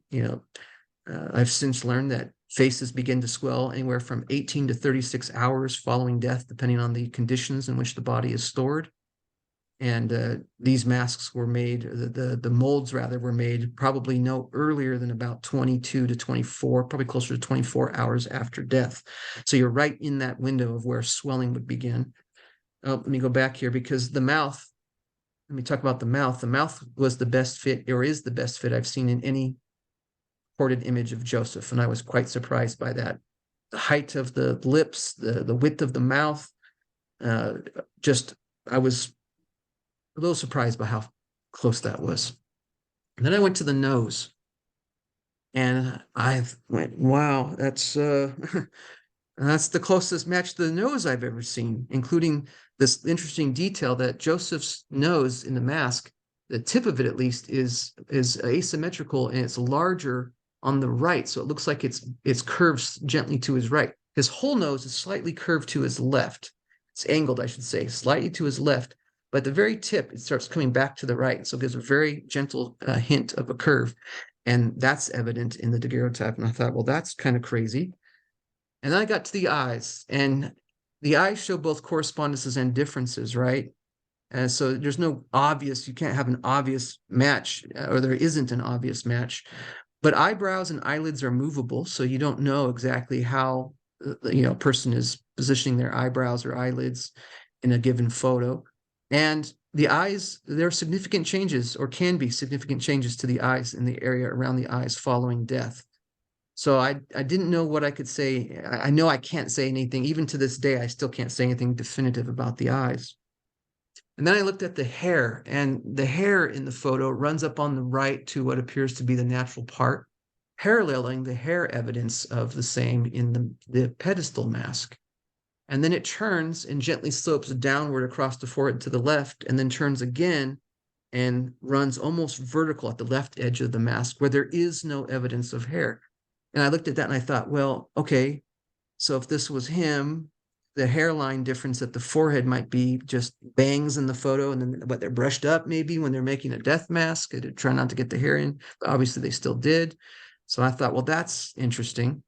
But Steve, two other features in the daguerreotype stood out to me. Two pieces of evidence of underlying bone structure. So first, Joseph has a right frontal bone that is more prominent and contoured than the left. So you can see that when you take any mask, and here I'm using the 3D models that the church put out in November of last year. If you light the mask from below, you get a darker, larger shadow over the right eye. I think everyone can see that that's clearly the case. And that's because the contour is more varied over his right eye. And that bulge and shape over the reversed image over the right eye corresponds quite nicely to the location, size, and shape in the death mask. And I thought, well, that's pretty remarkable. And then if anyone's ever looked carefully at the death mask, the left side of the head in the mask is much flatter than the right. The right is nice and convex. The left is even slightly concave at points, very vertical. Joseph is not symmetrical. He's very asymmetrical.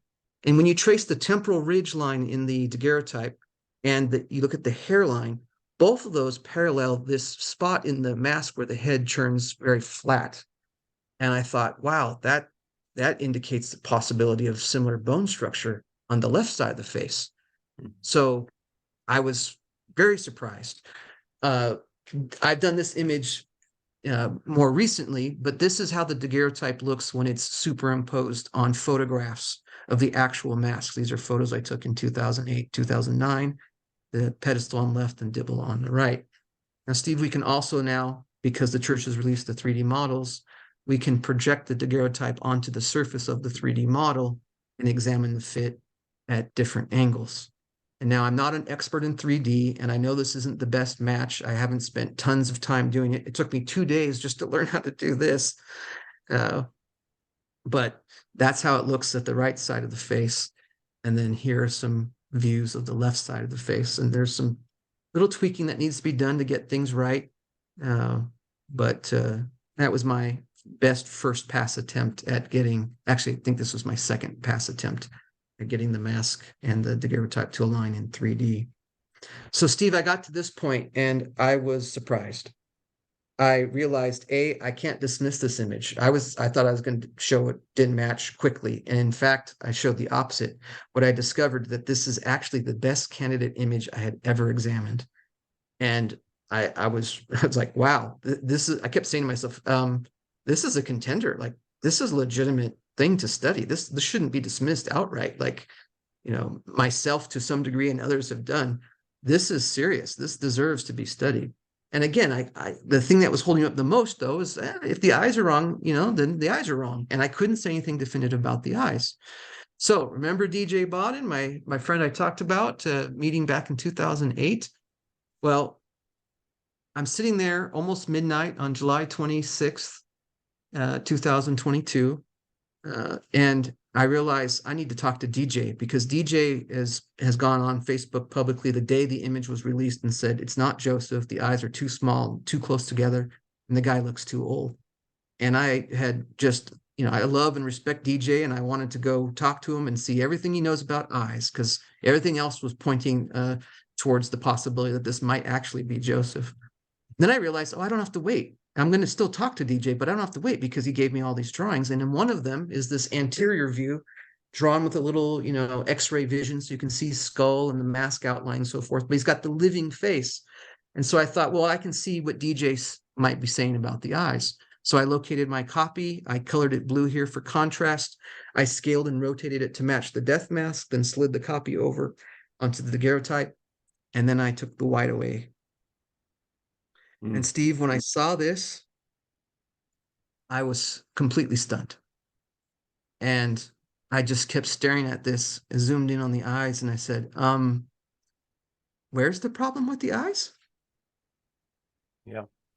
And I was just stunned. And it's not just the eyes that match well. I mean, just about everything, despite the fact that the drawing and the face and the daguerreotype are at slightly different angles. Everything from the nose, the mouth, the ears, the jawline. I mean, everything about this drawing said, it stunned me.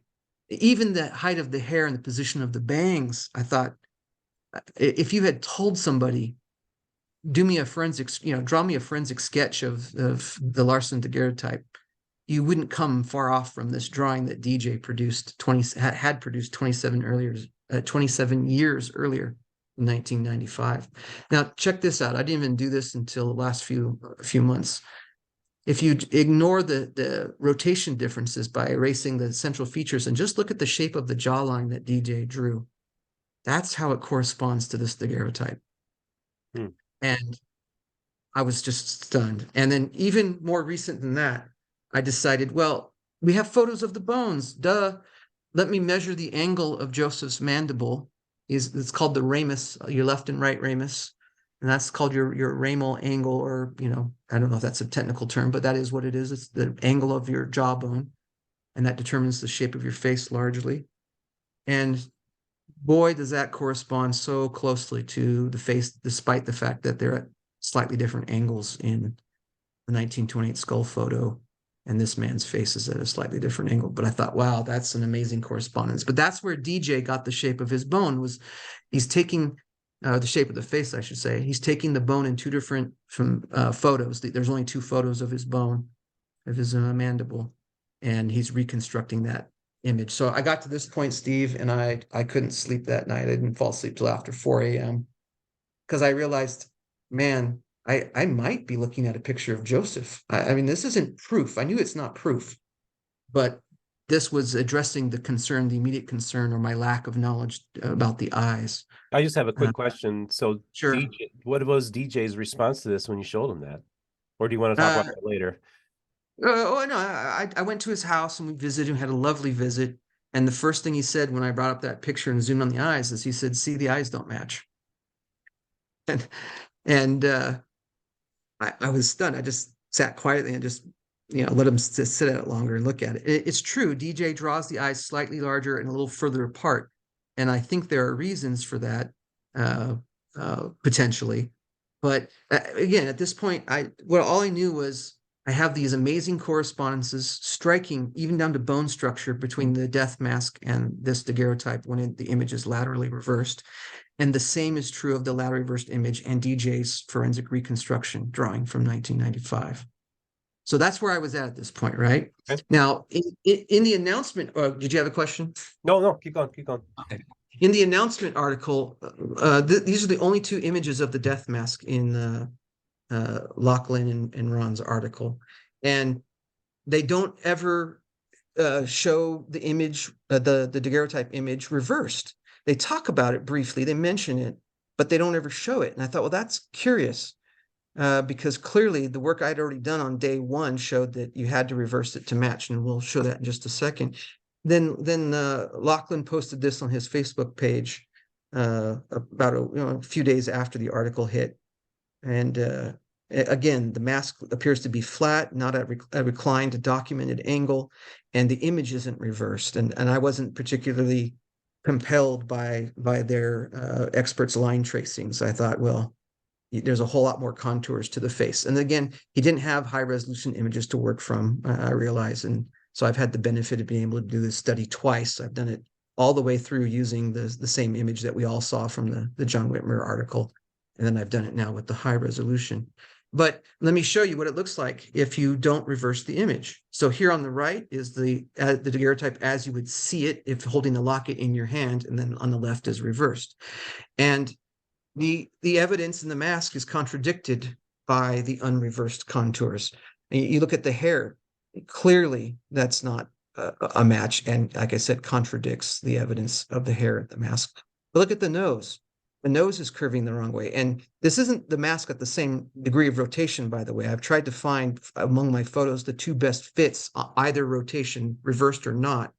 And I know I can still do better than what I have on the right by a degree or two, but I'll have to do that in 3D. But you can't get all the little details to line up, including which side the more prominent ridge is on, and even the nasolabial folds, and even little details in the mouth are slightly contradictory to the evidence in the mask. So I got to that stage, able to show clearly it's a better match if you reverse it. It is a match to many of the facial features if you reverse the image, but it doesn't if you don't. So I thought, well, we have Sutcliffe Maudsley's art, and we know that Maudsley traced Joseph's profile, and is therefore he's actually seen him in life, and he's trying to create a realistic depiction of him as skilled or as unskilled as you may esteem his art to be.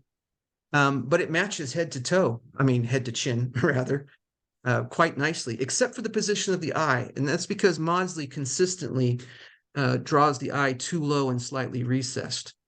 But in all, Steve, there are 14 correspondences. I'm missing one here in this image it's the part of the hairs on the right side that correspond to Maudsley's art. And there's nothing in the daguerreotype to contradict anything that Maudsley shows.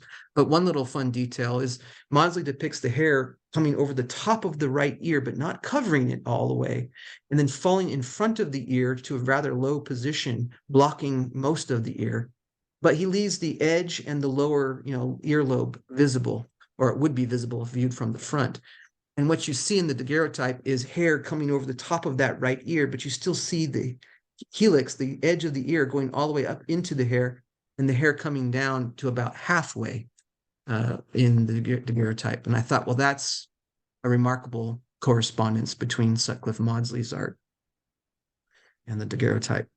But again, in the article, they don't talk about Sutcliffe Maudsley's art at all. In fact, they show comparisons of the daguerreotype more to this painting than to the death mask even.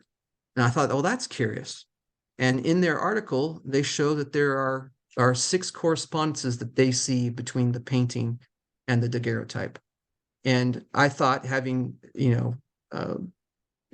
analyzed the mask a little more carefully, I thought, than what I was seeing in the article, I thought, well, let me take a look at the painting. So I actually downloaded this at the home of one of the Smith descendants who I was visiting with that night. This is a week and a half into my research. Downloaded the image. We talked about the painting, but I didn't get to analyzing it until the next day when I got home.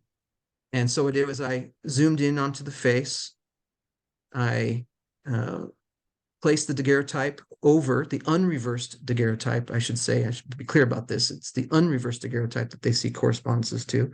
So unreversed image I placed, and then I scaled it to match the distance between the center of the eyes.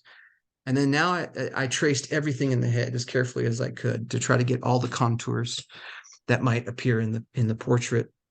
And then, Steve, I did this. Yep. When I saw this image, I think I pushed my chair back and I think I gasped. Yep. And to make it more clear, I've since traced the painting in blue, and then I've taken away the color and shadow and texture. And Steve, there aren't 6 correspondences between the painting and the Larsen daguerreotype. There are at least 50. Here I'm listing, I think, 52, but I've decided I'll take the shoulders out because, shoulders are shoulders. 40 of them are high and precise, according to my judgment. And I immediately realized 3 or 4 things. I was absolutely stunned. Mm-hmm. I realized the painting is based on the Larsen daguerreotype and is backwards from his face, and it probably means this is, in fact, the prophet Joseph Smith. That's the remarkable thing, was when you showed me this last summer, I was blown away that this rewrites Mormon history, because we thought that Joseph and Emma sat for these paintings, and you have shown that actually the person who was doing the painting was actually using the daguerreotype to do the painting of Joseph Smith. So I kind of went too quickly over the painting. The painting has had an interesting history. We don't know who painted it. We don't know when it was painted. It's been variously attributed to William Major.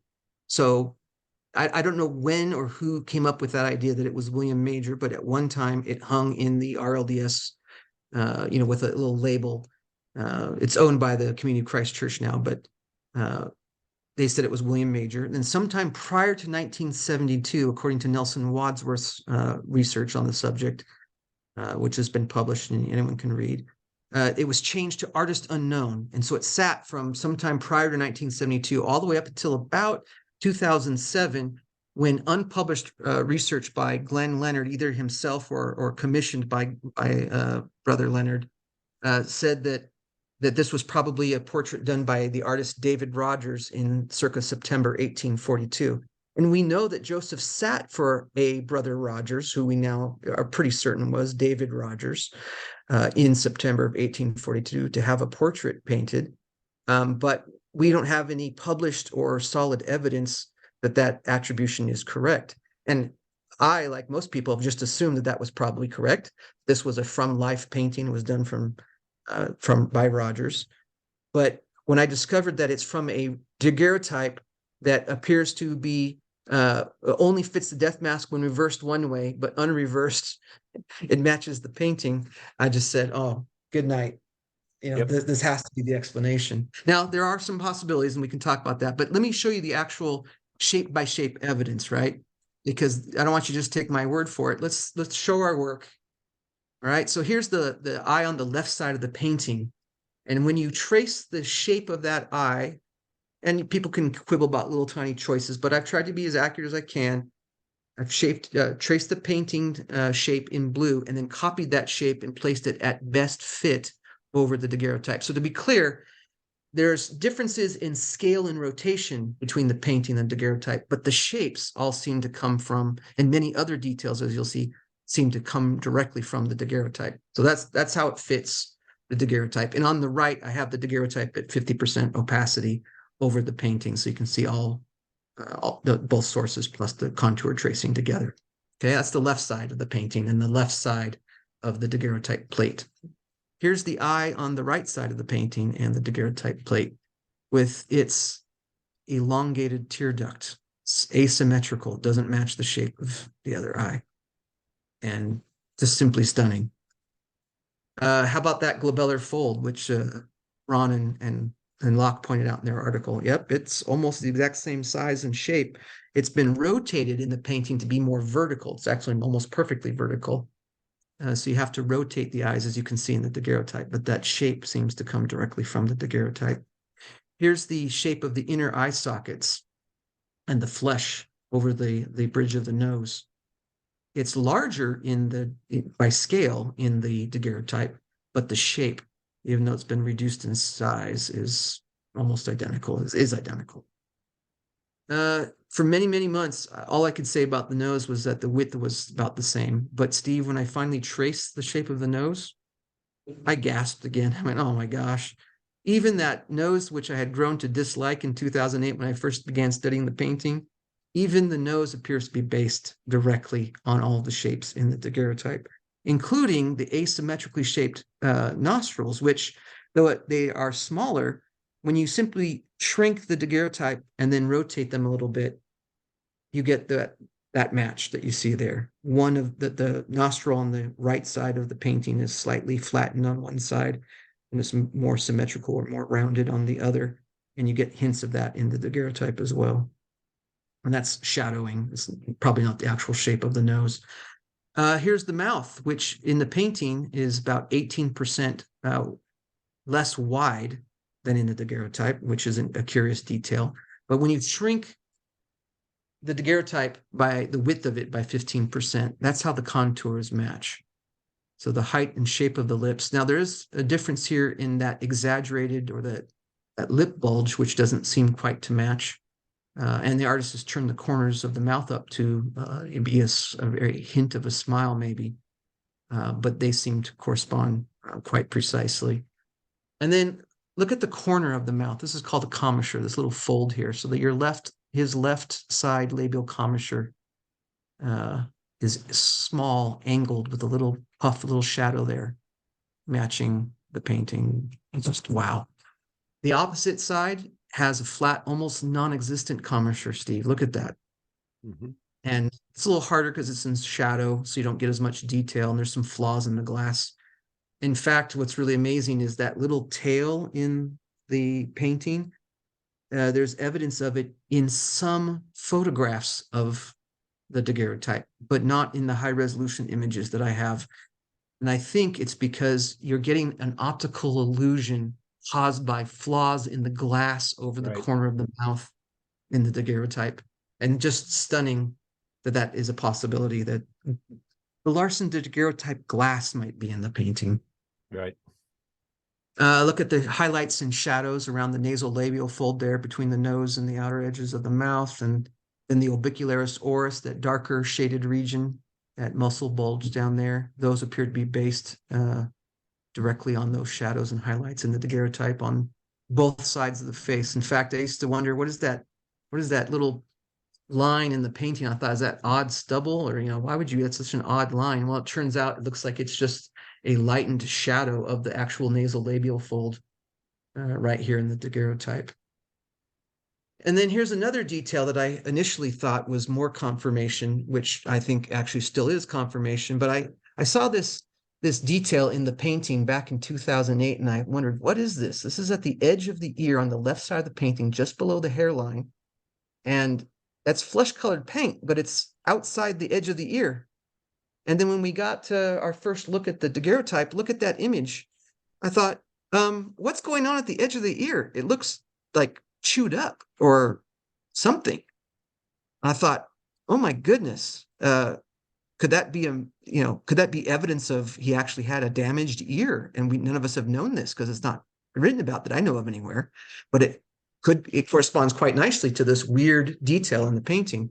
Well, when I got the high resolution images, I was at first a little disappointed to find that there's no problem with the shape of the ear at that part in the high resolution image. But I've since discovered that it turns out scratches and flaws in the glass, when you view it at different angles, can produce all kinds of waviness to the ear, not just at the top though, but at the bottom as well. So it just depends on how you're looking at the locket, how carefully you're looking. So I have quite a few photographs that show the edge of the ear all chewed up. So I think that's another flaw in the glass that made its way, an optical illusion that the artist couldn't figure out, and he paints this odd detail. It's hypothesis, don't know. Otherwise, I don't know what that paint is doing out there. Maybe he just spilled, right? But intriguing. But this is what I really saw instantly when I had that overlay of the daguerreotype contours on the painting. And it's the hair. The hair used to bother me so much about the painting, the hair and the ears. So you have on the left side of the painting this smaller, tighter bun, which is, above a larger ear, which you can now see corresponds beautifully to the hair in the ear position in the daguerreotype. And on the other side, you have this wider, bigger bun, which is, covering more of the ear, making the ear look smaller. And in fact, the ears are not two different sizes. They're just either covered or less covered by hair. And I saw that and went, oh my goodness, those buns, which I had grown to dislike, are beautiful to me now in the painting. It's like they just come straight from the plan in the daguerreotype. And then I was even more surprised, Steve, to find that even though the hair is significantly higher or taller in the painting, if you take the daguerreotype at its best overall fit to the face, and then you just simply slide it up and slightly to the right, now you have matches at all those locations on the daguerreotype plate. The top left, the bun, the top of the hair, the right hairline against the forehead, and even, like I said, the width of the bun. And I even have a hypothesis as to why the artist played with the hair. If you give the painting a haircut, like I have on the right side, it might be hard to see because the painting is so dark, the background and the hair. I think it looks kind of squat. The head looks odd. It looks more odd than it does when the hair is puffed. I think this was simply, I hypothesize that this was simply an artistic decision to add balance to the portrait a little better, because it's much easier to puff hair than it is to reshape or redraw an entire face, repaint for that matter, an entire face. Now, I don't know if that happened on the fly or if that was an original plan from the beginning, but the shapes, again, of the hair of this painting rather seem to come directly from the Larsen daguerreotype. Did you lose my video there for a second? No, I've had you all along. Good, good. All right. Then I discovered that even the highlights at the top of the hair with this small portion and this larger portion separated by a dark patch of hair, those highlights seem to be based directly on highlights in the daguerreotype. Mm-hmm. And again, I couldn't have been more stunned. I could not have been more stunned to find this. So it looks like this portrait was indeed painted from a locket and is backwards of the man in the locket. And of course, we know who the painting is supposed to be. We know this painting hung in Emma's bedroom and then was passed to Joseph Smith III before she died. So again, I was just stunned to realize this. Now, obviously, why would you paint it from a locket and why backwards? Well, the third thing I realized is this was probably painted after he was killed. That's the most likely explanation. If you're alive and sitting before an artist, you're not getting painted backwards. Why would you paint his face backwards? Now, imagine my surprise, Steve, when, you could say, well, you found 40 correspondences. We don't know if that's what that means. Well, let me go through the evidence I've found since then that indicate that each of these conclusions I arrived at seem to be true. So first, Joseph's face is not symmetrical. If you take the death mask and mirror the two halves, you see that his left half of his mask is actually narrower than the right. So he has a very asymmetrically shaped face. The same is true of the painting, but it's opposite. So what is supposedly the right side of his face is the narrow side of the painting. Now, If I go to the daguerreotype, as it is in reality, the unreversed image, so the mirror image of its subject, you mirror the two halves of the locket, that's what you get. You get the narrow half being on what is supposed to be the right side, or what you might assume if you didn't know that daguerreotypes are mirror images. So that indicates the painting is backwards as well.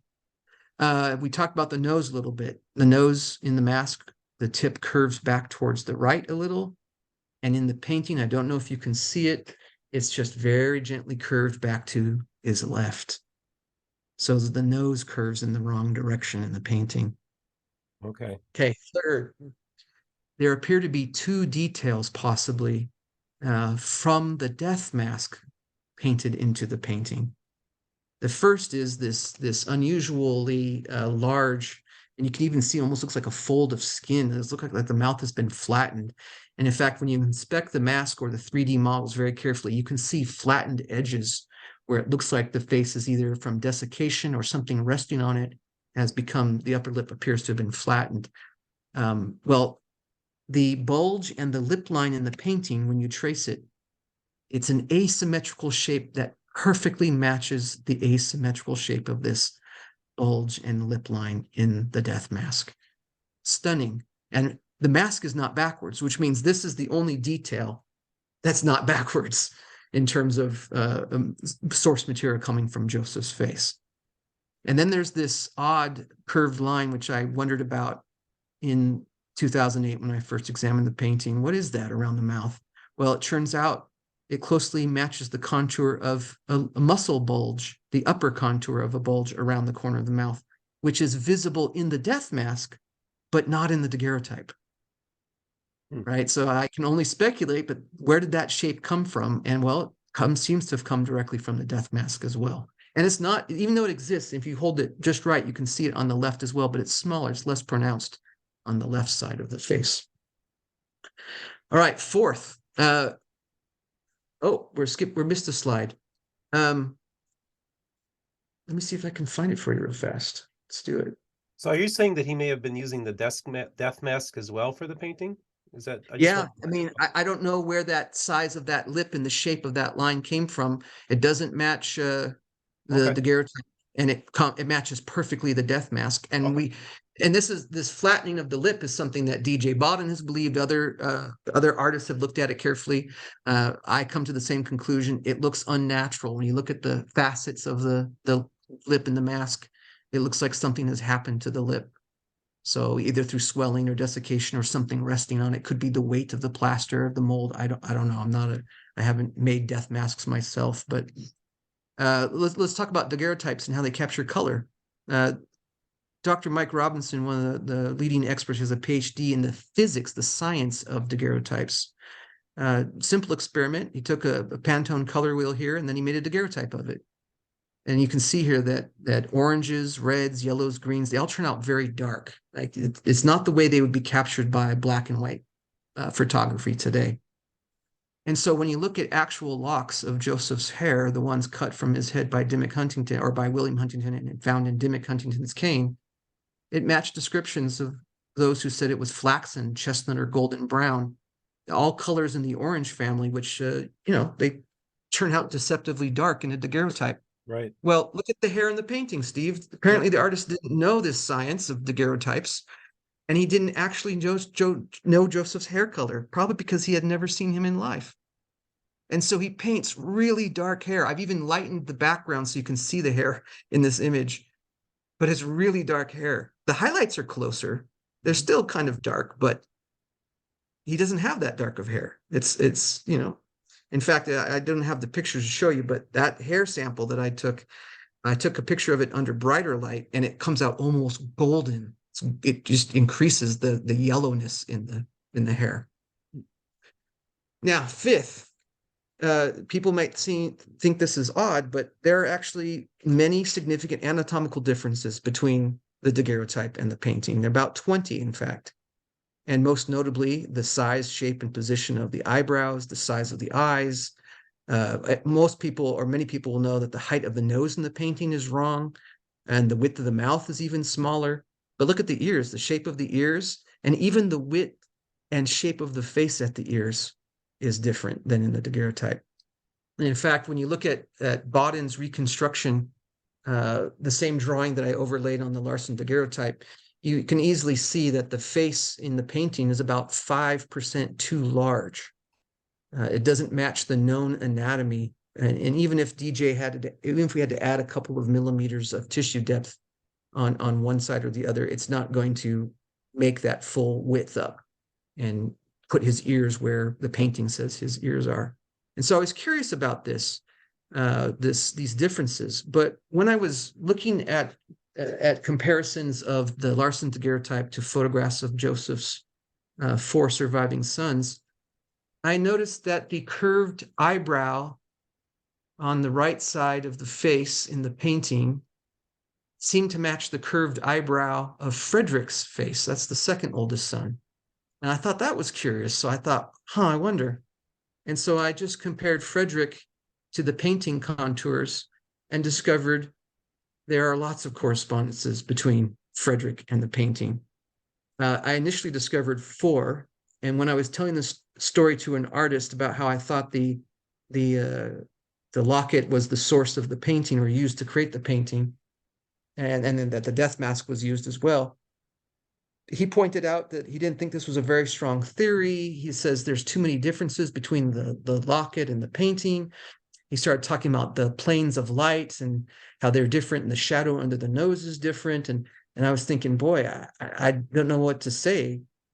Does he know his stuff? Is he a real expert? Or, I had never met this guy until the day we were talking. And then he said this. He says, so I just don't find this convincing. He says, unless he had a live model.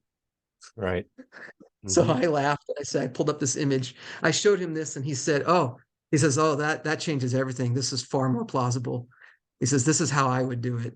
And then in his next breath, he says, and look at the ears. Even the ears match. And I went, what? So I went home that night and I just did this. I just shifted. I didn't change the scale. I just shifted the picture, trying to get the ear on the left side of the screen in, and it matches beautifully. But when I did that, I realized, not only that, but I matched the other ear too. And the shape of the face at the ear. You have one on the left side here, a smooth, relatively smooth line. And on the right, you have this little slight angle change in the face. And that's evidenced in the last known photo of Frederick. So just real quick, I just want to make it clear here, because I remember you revealed this to me on New Year's Eve. It was the first time you talked about how Frederick was actually the model that was sitting in there. So we have the locket with the daguerreotype, we have the death mask, and then we have Frederick sitting in.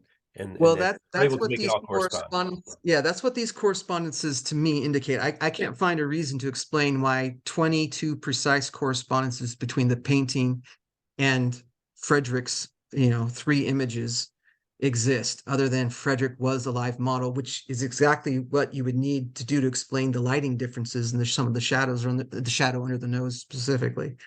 So this is my working hypothesis. I obviously wasn't there, and we have no documentation whatsoever about how this painting was created. But the fact that we can show with anatomical precision that the width and shape of some of the features don't match Joseph Smith's face or the Larsen daguerreotype. So neither DJ's reconstruction or the Larsen daguerreotype, but it does match Frederick, is pretty stunning.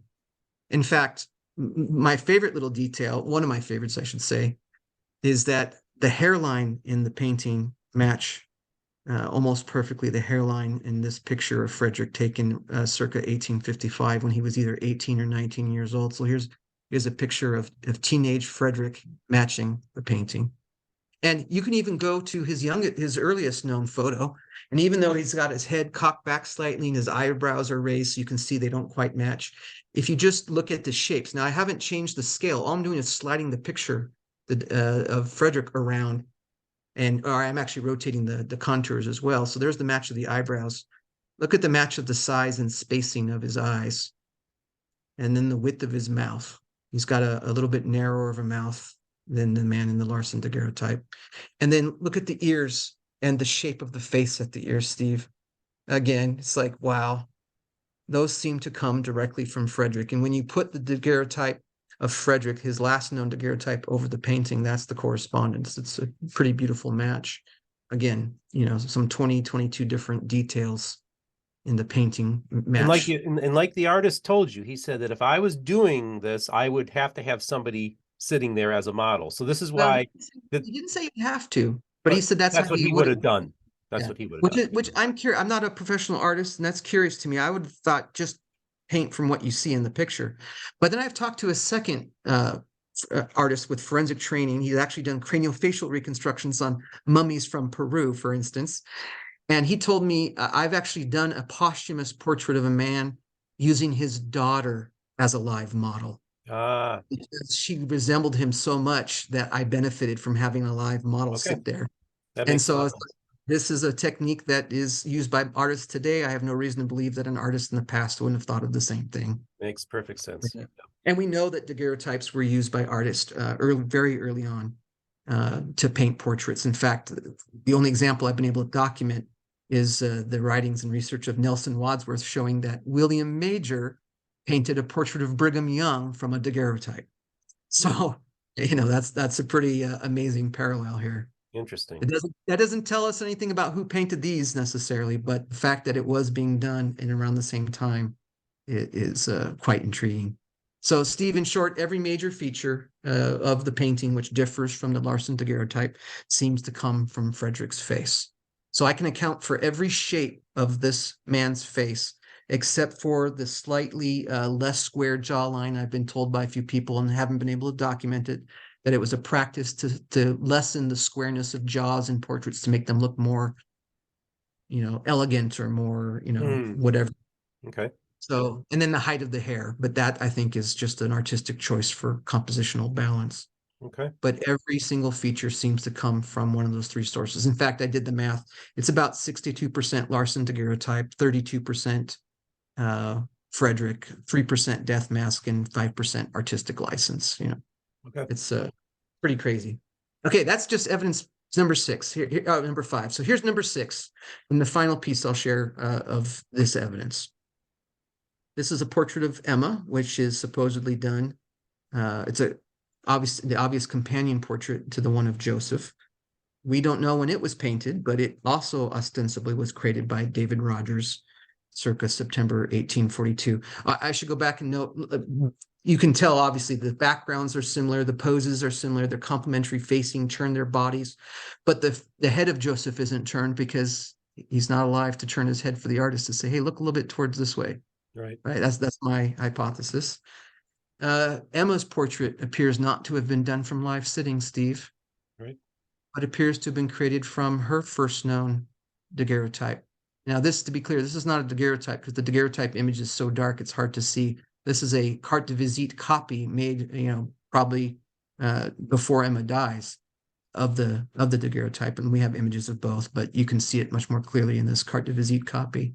Here's the contours of her carte de visite, and here it is on the painting. Here are the blue contours on the painting. This photograph of Emma was created in circa September 1845, Steve, more than a year after Joseph's murder. And there are 31 correspondences, 27 of which are precise or high, showing that this painting appears to have been done from a daguerreotype. And a daguerreotype that had to be reversed, by the way. And her daguerreotype also is backwards of her face. And we know that because she has a droopy eyelid in the image. And if you look at the daguerreotype, it's on her left eye. But if you look at later photographs of her towards the end of her life, you can still see the droopy eye. And those images are not reversed because the technology, they had solved the reversing problem. And her droopy eye is her right eye. So you have to flip the daguerreotype to this orientation as you would see her in life. So you're seeing Emma as you would see her in life, except the painting is the 19th century version of an Instagram filter or photoshopping someone's face, right? So let's look at the artist is again played with scale and rotation, but he's keeping the shapes the same. So here's the eye, her right eye. And here's the eyelid upper and lower contours of the eyelid folds.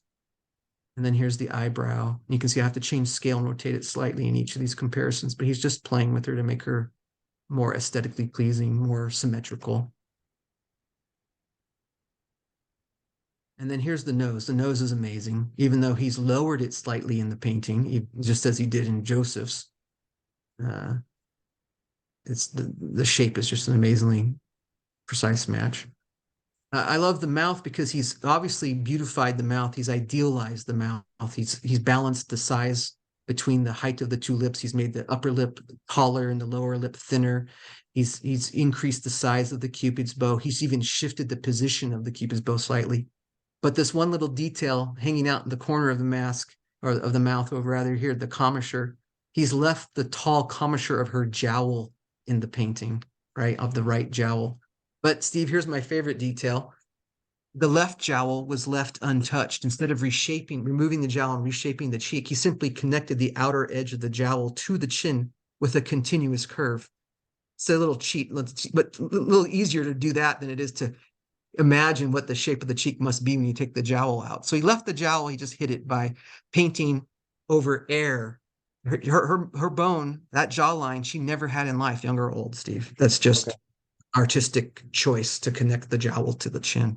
Okay. So all of this evidence indicates that these two portraits were painted from daguerreotypes after Joseph was killed by an artist using these two daguerreotypes, and we didn't know this one existed until July of last year. I still couldn't be more stunned by this evidence. It's just amazing. It is. It's incredible. Yeah, it really is. And you know, it's I had no idea that somebody had actually done a Brigham Young painting off of a daguerreotype. So we have precedent for this, even within. It's just the whole story. The more I learn, you would expect to start finding things that maybe don't point the same direction, but everything I've been able to discover points in one direction. Now, let me go quickly through this. Secondary evidence. This is not forensic in my mind, and I'm going to show both AI enhanced and the original images, the non-AI enhanced. But obviously, we have photographs of Joseph's son, so let's do some quick comparisons. Here's Joseph Smith III. It's a daguerreotype image that's been reversed, because I assume it's reversed because it's a daguerreotype. And I'm going to slowly fade into a 50-50 mix, or a 50% opacity over the Larsen daguerreotype. So that's a mix of the two faces. Now, Joseph III has very dark eyes and a darker complexion, but he still has a very tall nose, a very long philtrum, a very strong orbicularis oris, that muscle bulge around the mouth, and a very oval face. So I would say this is probably on the low end of moderate resemblance to maybe a mid-moderate resemblance between the two, but there are some correspondences. Okay, and then the AI only makes it just a little easier to see some of the detail. Okay, and then let's look at Frederick. It's hard because Frederick's image is so spotty. I'm not sure if that's flaws in the glass or on the daguerreotype surface itself. John Hyacek owns this daguerreotype, and if someday he's willing to let us take the glass off and try to get a high resolution image to try to get the clearest possible image of Frederick, then that'd be wonderful. We'll see what happens with that. Here's the AI versions. And I should make a quick note about the AI. The AI I'm using is from myheritage.com. All I can do is upload a photo, a source photo, and then wait for a few seconds, 15, 20, 30 seconds, and it spits out a result. I can't say, hey, make this eye larger, curve this eyebrow more, tweak this mouth to angle it differently. This is just what it spits out. And you can see the curved and flat eyebrow that the AI thinks Frederick had, which is pretty amazing. And you can take that same image and just get the pupil distance to be the same. And you almost don't see two faces in that picture anymore. It's mostly the hair that you see. So Frederick seems to have a proportionally wider face relative to the other features, but it's to me stunning how similar those two faces are in many respects. Here's another image, the circa 1855 image of Frederick. And here I'll fade in to, I think I even have this at something like, I think it's 50% opacity, yeah. So also an amazing match. And the AI makes it slightly more clear. Those streaks, by the way, over Frederick's face, those are actually streaks where someone attempted at some point to clean the daguerreotype after removing the glass. And you can't do that with daguerreotypes, not with any pressure. You can use some chemical solutions and stuff, but you're not going to be wiping. You can leave fingerprints on a daguerreotype by taking some of the surface off if you touch it. So, but that, again, striking correspondences, do we have any photographs of David Hiram?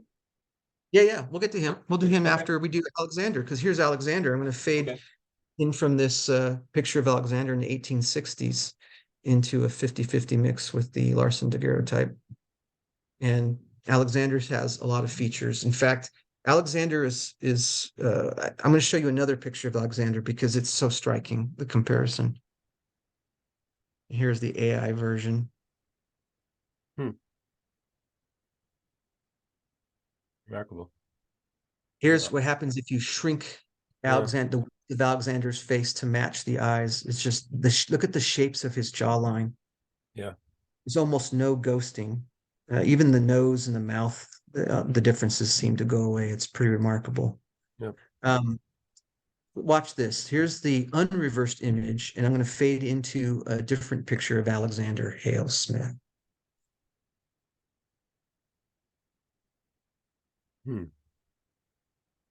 Again, Wow. subjective, but that to me is stunning. When you look at the 50-50 mix of the two faces, look at the jawlines. Yeah. Now, they're both turned in slightly different angles, but man, that's amazing. And when you do it in AI, it becomes even a little bit more clear. So here's the AI unreversed daguerreotype. Fade into Alexander. Now, of course, I've cheated here by leaving the Larsen daguerreotype unreversed, and that's simply because the shape of their jaws, the jawline is so amazing when you don't reverse it. Because if you do reverse it, they're turned in slightly different directions, and this is the ghosting you get. You can see quite clearly they're turned slightly differently. But what's amazing here, Steve, is the eyes are both set level, and both of their mouths are 3 degrees shy of level, indicating they have the same asymmetry of the face, even though Alexander's face is his lower face is at a slightly smaller proportion, smaller scale, I should say. Proportionately, it's the same, and so if you scale the mouth to its best match, you also get an amazing match at the nose, and showing that similar anatomy. So that's Alexander Hale. Then let's look at David Hiram. Here's a picture of David Hiram in the mid to late 1860s. And you can fade into the Larsen daguerreotype until you have 50% opacity. And man, I mean, you look at David Hiram and you say, well, obviously not the same person, but wow, so similar in so many ways. The lips, the height of the philtrum, the tall nose, even the shape of the jawline, and the chin, very, very close. So again, and I just remember reading that when David went and visited in Utah, people flocked to him because they're like, that's the prophet. He looks just like him. The likeness was stunning to the people. So I would love to see documentation, Steve, if you can remember where you read that. I've heard this for the last 15 years of my life doing this research, that Joseph's sons, particularly, and I've heard different versions, Frederick or David or Alexander. I've heard all three. I have never heard Joseph Smith III looks the most like him, but I've heard all three of the younger sons resembled their father. Well, to my eye, I look at them and say, yeah, they all do. Yeah. All three resemble the man in the Larsen daguerreotype, which is to me just confirmatory of all of the primary forensic evidence I've discovered that this is in fact a photograph of Joseph Smith. Incredible. There's a little bit more. Let's do what's this one? Oh, here's David Hiram if you match his eye distance. So I've shrunk the face of David Hiram there, the width of it rather. And so very remarkably close face. Wilfred Woodruff makes a comment in 1869. It's a late recollection recorded in 1909. But none of them are trying to prove a daguerreotype because they don't know it exists. And Wilfred Woodruff says to the primary children of Nephi, Utah, look at Joseph F. Smith here. The two apostles were visiting. He resembles the prophet Joseph more than any man living. Now, if that's true, you should expect to see at least some strong resemblance. And when you fade in to 50% opacity of Joseph F.'s picture over the Larsen daguerreotype, I think there's a lot of very similar features. The shapes of the eye sockets and the eyebrows, the height of the nose, the tall philtrum, the shape of the Cupid's bow and the mouth, the lips. And he's got two little commissures at the corners of his mouth. His are a little larger and he's got them on both sides, whereas the Larsen daguerreotype only has one. And of course, Joseph F. rather has a more square jaw and a wider face, which is true of his father Hiram as well. But my goodness. And there's the AI version. And you can take that and you can reduce the width to have the same pupil distance, the width of Joseph F's face. And you can forgive Wilfred Woodruff for saying, boy, I look at Joseph F and I just think you look so much like your uncle. Speaking of strong genes, here's an AI enhanced version of Uncle John Smith. This is Joseph's uncle, brother to Joseph Smith Sr. And here is a 50% overlay of John on the Larsen daguerreotype. It's a little more clear in the AI versions, but John has very tall vertical glabellar folds. He's got a hint of one on the right, but his are more on the left. And Larsen daguerreotype has it on the right. But look at the tall nose, the tall philtrum, the full lips, and then look at the slightly asymmetrical jaw lines. They both have a lower or sagging or maybe just asymmetrical right side, or so it appears from these two images. Now, I don't want to present this to the world without saying there are still unresolved issues or questions. So let's talk about 3 of them. And there's only 2 forensic or anatomical issues that I don't have a ready, obvious answer for, although I do have hypotheses. The first is the flesh between the eyes. Clearly, there's more flesh between the eyes in the daguerreotype than in the death mask. DJ Bodden and others object to the image, saying it can't be Joseph because it doesn't match the underlying bone structure here. I think they might be wrong. And part of the reason is we haven't had publicly available high-resolution images. And this shading that you get a hint of on the inner left eye socket is not really visible in some of the other images. There's contour indicated here. It's hard to know exactly what contour, but it's not just this big, white, flat bone that's underlying this structure, is my hypothesis. It looks like Joseph Smith III has what are known as epicanthic folds. So you'd see these vertical lines of whiter skin coming. It's a very unusual feature. It's more common in persons of Asian descent, right? It does occur in Western European populations, but at a much lower rate. But these epicanthic folds appear to be existing in Joseph III. Well, that means it's in the genes, and it turns out that of all of the Western European populations, people of Irish descent tend to have more epicanthic folds occurring than other Western European ethnicities or countries.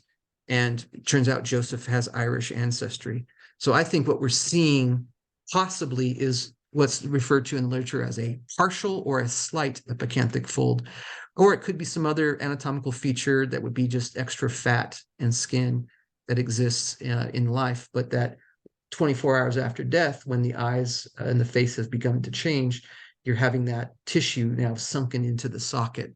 Now, that's a hypothesis on my part. I'm not an expert, but we need to find morticians and forensic anthropologists who have studied the changes to a face after death and see if that's a legitimate hypothesis or not, or whether they can explain why there might be a difference if, in fact, this is a photograph of Joseph Smith. Okay, so that's number 1. Oh, I got to show you this. The other thing that makes me think that that's the answer is look at the shape of the flesh between the eyes in every one of these images. 5 of them are known Smith images. Lucy Mack, well, we think this might be Lucy Mack. Others have disputed it. But as soon as I put this up against the picture of William and Lucy Milliken, and I saw those noses and those nasolabial folds, and I looked at William's eye sockets, I think there's a good chance that this is, in fact, a photograph of Lucy Mack. But look at the flesh between the eyes. It's almost sagging in nephew John. That's Hiram's oldest son, Jerusha's son, Hiram's first wife. And look at the flesh sagging in the inner socket in the purported image of Lucy Mack. I just see that feature and say, that's not bone structure causing that. That's a fatty deposit, and that's a flap of skin. So I just see similarities again that make me think it might be in the family genetically. Bulging eyes. This is the next big question. Maudsley draws the eyes the same height, even if you ignore the fact that he draws it too low. If you just raise the picture up and test the eyes, he draws them the same height. But he also doesn't draw the sunken flesh. Look how much flesh is under the eye compared to the death mask. When you put the death mask over at best eye fit, it looks more sunken. And I think it might be that you have tissue surrounding the eye, or the eye has either bulged, possibly to create a larger effect of the eyes. But the truth is, the human eyeball, no matter your ethnicity, your gender, your age, minus, small children or children and infants, your eyeball is the same size as my eyeball, Steve. And roughly speaking, within millimeters of each other. So it's really how much and how prominent, how forward or recessed your eyeball sits in your skull and the tissue surrounding the eye. So I suspect that in the daguerreotype, we're seeing a real eye. I actually think he's slightly squinting in the picture. That's a detail I didn't mention before, but daguerreotypes have to have bright light, especially early on, and sit there. And I think he has just the corners of his eyebrows pulled down. He's just a little bit squinting slightly, and there's motion blur, which And just indicates. real quick, how long would have Joseph been sitting for this? Because it was a time lapse. If this is in 1844, maybe as many as 20 or 30 seconds, maybe as little as 8 to 10. It just depends on the formula that the daguerreotypist was using. Okay. So I just think, the eyes in the mask are eyes 24 hours after death.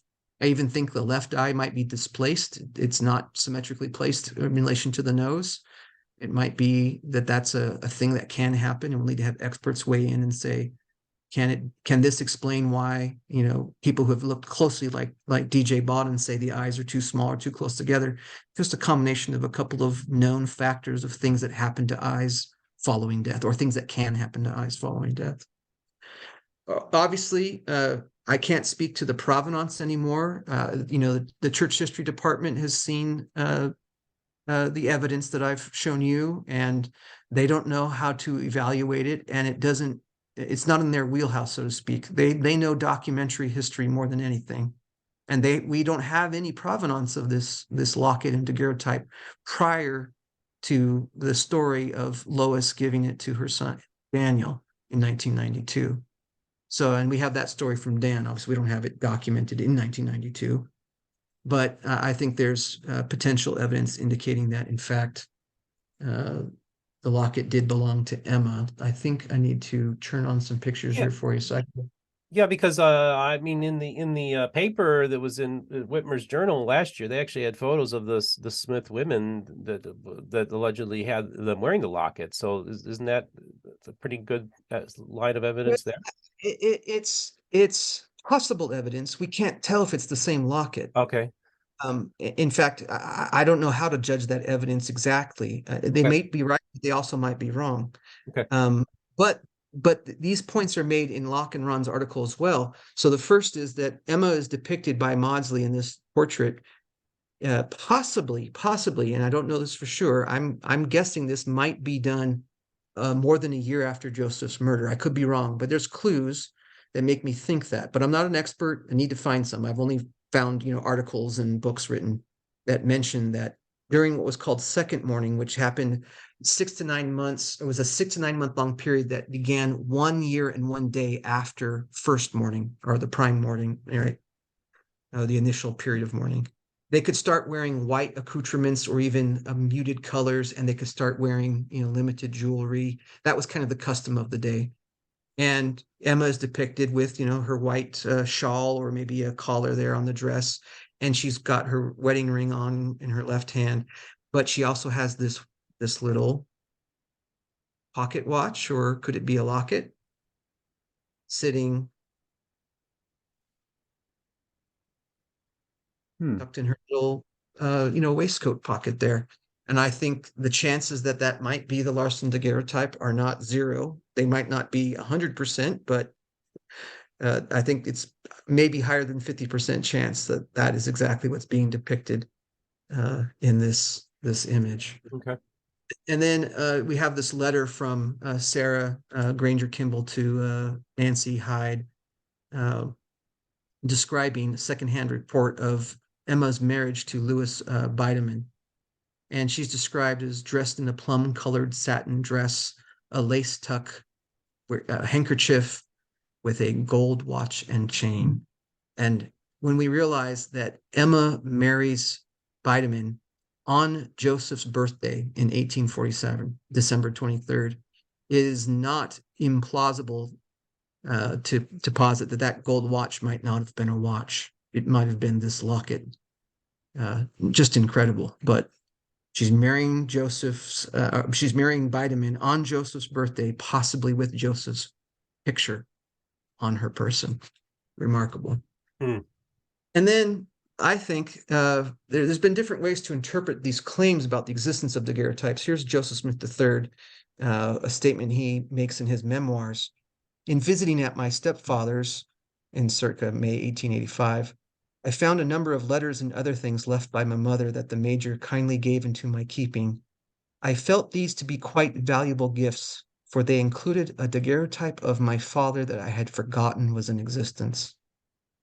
Now, there's evidence put forward by Locke and Ron that this might just be the daguerreotype of a painting that he then brings in later that year to Utah and has copied. I wonder, though, he's had the paintings in his possession. He's had photographs made of the paintings, been selling photographic copies. I think I think he's about age 52 or so in 1885. I think he could have identified a copy of the painting versus a photograph of a real person. And I think he might be referring to this locket. It might have passed to the family 6 years rather after Emma. She dies in April of 1879. Here we are in May of 1885, just 6 years later. That might be the locket he's referring to. And then, of course, near the end of his life, when he's been trying to get this painting of his father that he owns and has been selling copies of and has allowed to be copied in Utah and so forth, trying to get it accepted as the best likeness of his father.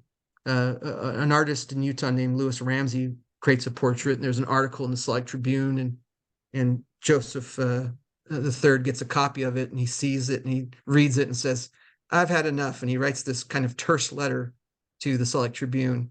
The letter's dated March 10th, but it gets published later in the Tribune. And as part of his complaint about the painting by Ramsey, he says, I have a painting that's more authentic, it's better looking. I'm paraphrasing very loosely here, but in essence, use this, you guys. This is the true likeness of my father, or as close as you're going to get. And as proof, this is his statement. It fortunately happens to us that this portrait is sustained in its characteristic likeness to my father by the daguerreotype in our possession, taken the same year, I think, by the artist by the name of Lucian Foster. Now, we indeed have a daguerreotype now known to the world that seems to sustain the characteristic likeness, about 62% at least, of this painting to an actual photograph of a real person.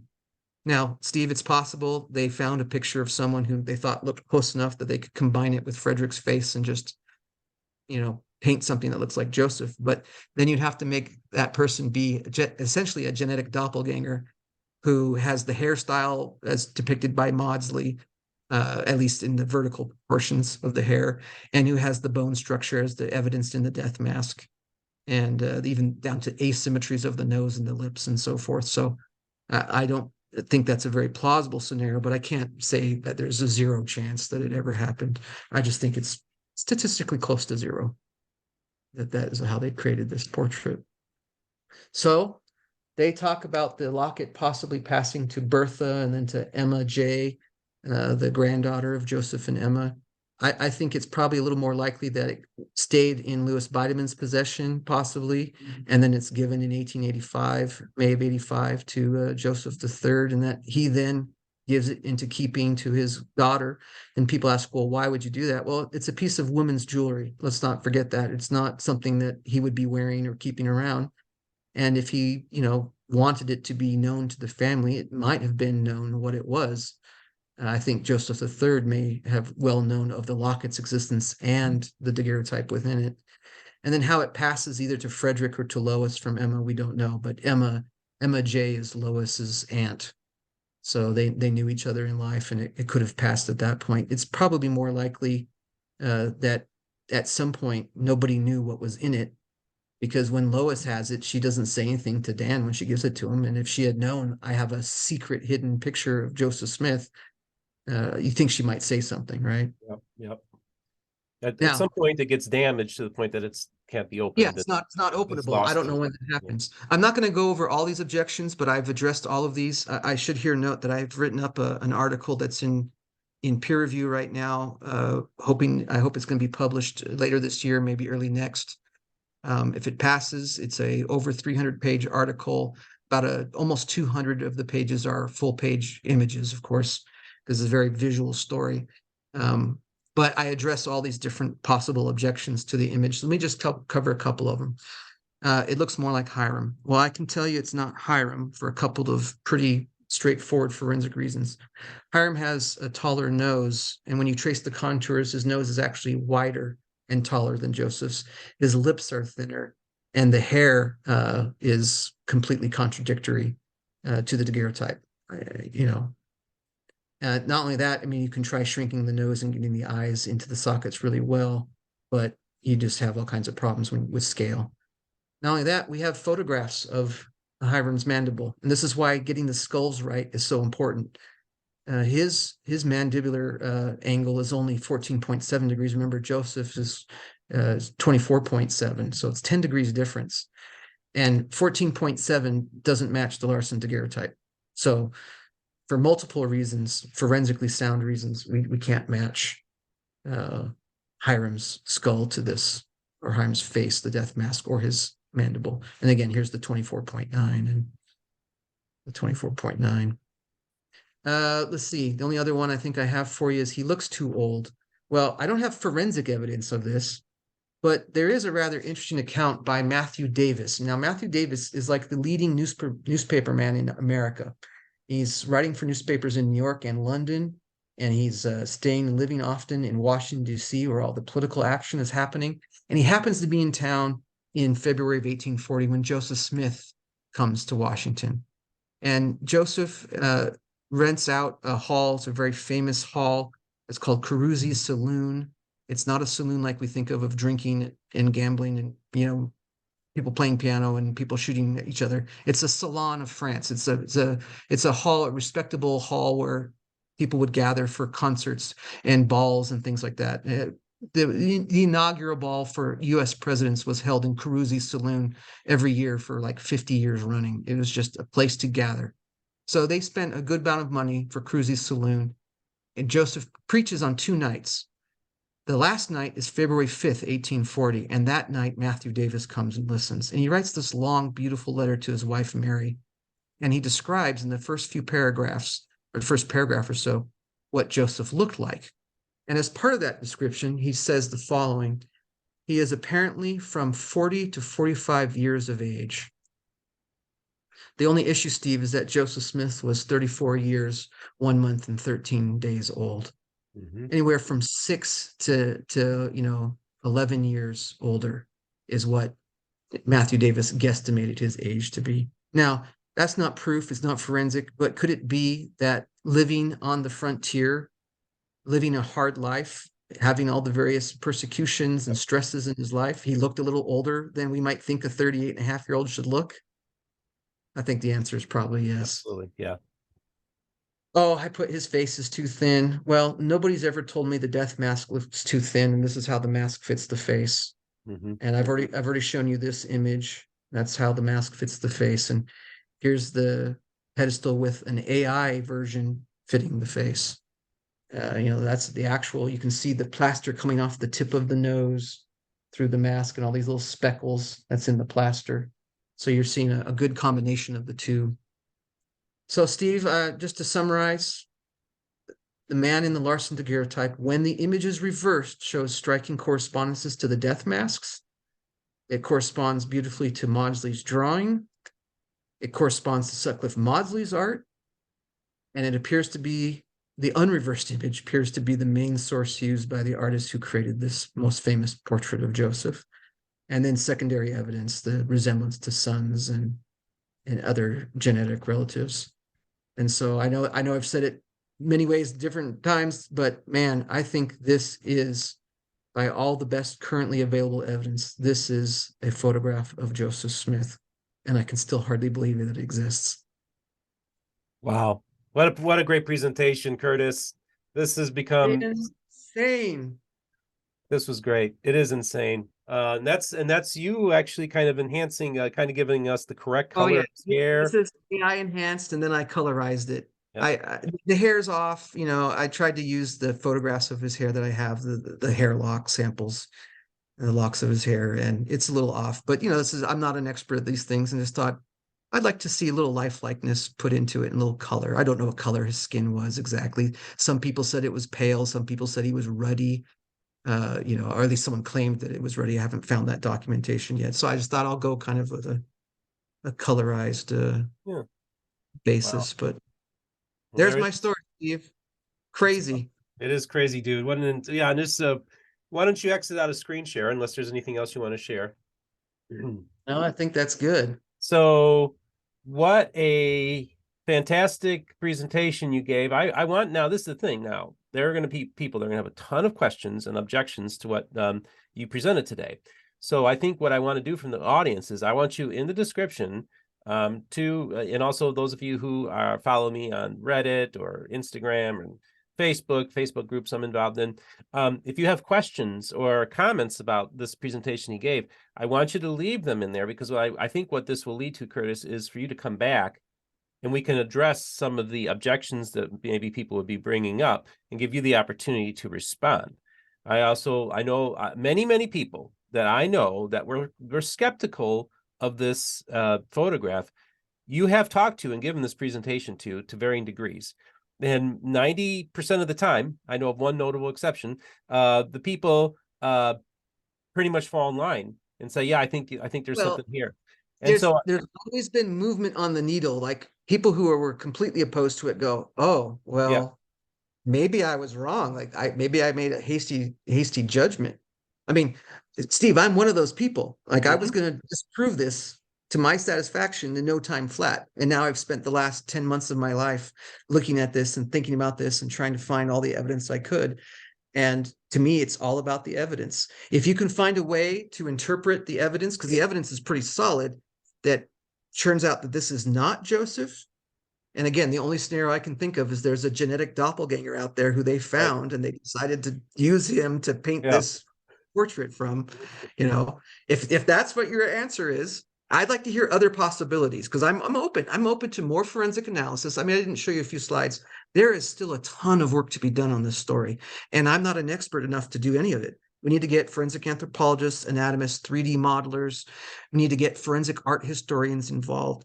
This is a massive undertaking to push the extent of our knowledge and analysis of this artifact as far as possible, as far as human knowledge and technology will take it. But I think we've got a pretty good start in knowing which direction the evidence is heading. That doesn't mean we aren't going to find people who are going to say, well, there's this issue that you can't explain, therefore yes, there are issues I can't explain. I think there's only two from an anatomical perspective. Tons on the provenance side. We have possibilities, which I feel strongly that one of those is likely to be the answer, right? Given the forensic evidence, I would never have agreed that I would never have believed that he was photographed based off of the documentary history that we have. I'd come to believe he wasn't. Mm. But forensic evidence has completely flipped me on that. And it's because I've seen it with my own eyes and I know the quality of the evidence. I know the precision of the evidence. And wow, I'm still floored by it. I still can't believe I can say this out loud. I go around all the time to my kids and I'm like, I can't believe you're going to grow up knowing what Joseph Smith looked like. This Yeah, is crazy. This is crazy. it Where is. has it been for 178 years? Well, that's a And I great think thing. the answer is Emma was hiding it, Yep. just like she was hiding his body. Yep. It was for her. It was for her token of her relationship. And I think she had those two portraits. I think she commissioned them of herself and Joseph to reinforce that sense of possession and belonging to each other, which I can't blame her one bit. I mean, boy, just an amazing story and amazing struggles they had gone through in their relationship together. Yep. But you know, I'm confident. Here we are, 178, 179 years after his murder. You know, and Emma dies about 30 years later, 35 years later. Am I adding math too high?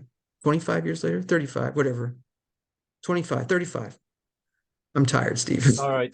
You don't get much sleep. Ever since this I whole think endeavor they're started, doing you don't get fine much up sleep. there together. I think all things are resolved between them, and I'm happy to celebrate the life and calling and mission and Yep. work of Joseph and Emma. Well, and it's fascinating because, of course, this is the whole context here is the secrecy and the protectiveness that Emma was doing here. We also have to look at the paintings, and people have talked about this. I don't know if I talked to you about this, but the idea the paintings were a type of propaganda too, because it's the wedding rings are prominently displayed in the painting, and it's Emma pushing back against the polygamy narrative that's going on as well. So she's trying to put together, a counter to what's being said about Joseph in Utah. So you have a lot of politics going on here. You also have protectiveness going on here. So it makes sense that we wouldn't necessarily have this real clear the delineation where we can, the provenance is all the way to Emma all the way through, but we have hints of it, and it does seem, and then we have descriptions of it.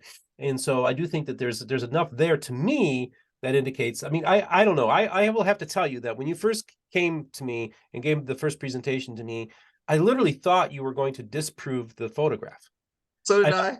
It was like literally, I'm an hour into this presentation. I'm thinking myself, because see, you did the thing like we did today, was you were talking about the skulls, the issues with the skulls. I'm thinking, well, if the skulls are wrong, that undermines everything. But then when you showed me, actually, no, let me give other lines of evidence. And then I was like, okay, this is a guy that was trying to debunk this photograph, and instead kept on running into more and more evidence. And I think that that's what makes this story so fascinating.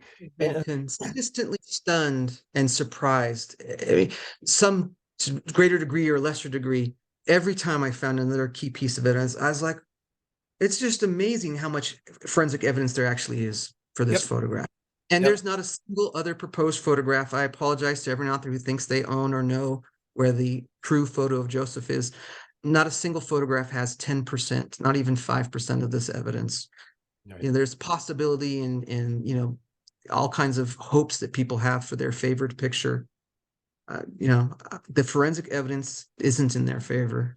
So I will And say, and I announced this on Facebook when I attended the John Whitmer Historical Association last year, which, by the way, I'm going to be giving a presentation at this year's John Whitmer Historical this summer. But both Lachlan and Ron were there to present their findings on the Joseph Smith photo, and that was the first time they publicly acknowledged that they believe that the scannel image is also. Now you're still working on that angle. You're not entirely sure about that, but I find the scannel image to be a very plausible secondary photograph that they seem to think is the case as well. So that's another story to talk about at another time. But it's just fascinating to see all this take place. And what was so remarkable to me is I had no idea until I was the one who landed the story of the restoration last year, which was finding the photograph, landing that first interview with Locke, that all these people come out of the woodwork who, like you and others, that I had no idea there was this underground of people who've been looking at the skulls, the death mask, photographs, and it's really cool. I have to tell you this story in near the end of our interview here, Steve. When I was so obsessed with the question of skulls and masks back in 2008, I remember calling my mom. My mom is French. She's very blunt sometimes, very funny, and I'm excitedly describing all this work and the evidence and what I'm discovering, and she says, Curtis, what does it matter? Right. I just spent, a year of my life on my kitchen floor, my kitchen table, and talking to people and thinking about skulls. I'd literally get it on an elevator in public, and I'd be looking at people's faces and trying to imagine the shape of their skulls underneath their heads. I'd looked at so many textbooks, forensic art and illustration, articles and scientific journals and books published on the topic. I had skulls on the mind constantly, and I had to laugh and say, "You're right, Mom," because in a certain sense, what does it matter exactly what you look like, But there's power in the visual as well as the written, right? Yeah. And that's why we don't just want to hear audio. We love video podcasts, and we love television and movies because we see things. We're very visual creatures. We're designed to recognize and focus in on people's faces, right?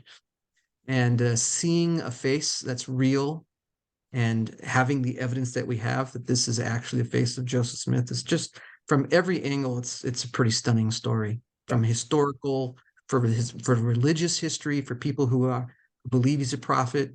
You have those who don't, who appreciate being able to see a face of someone that they spend a lot of time criticizing and attacking, but where they're interested in, and they're yeah, there's all kinds of angles to this story yeah. that's amazing. I tell Dan Larsen all the time whenever we talk, I can't believe it, Dan. You knew this before anybody. He looked at that thing as soon as he had the flashlight on it because he couldn't see it at first. As soon as he got to see the image and he had those eyes staring up at him out of that locket, he thought, I think this might be Joseph Smith. And I would not have thought that in a million years. Of course, he being a descendant and having it from his mother, that helped him along the way. And he looking at pictures of the family probably far more than I have over the years. Yeah. But wow, what an amazing story. What an amazing story. And there's so many more stories that we're not going to talk about this time, but I remember even the story you told me how you flew into Kansas City and you're like, next thing you know, oh, wait a second, I'm in Jackson County. Let me stop over at the Community of Christ. And you run into somebody who's a family member, the person who found the skulls.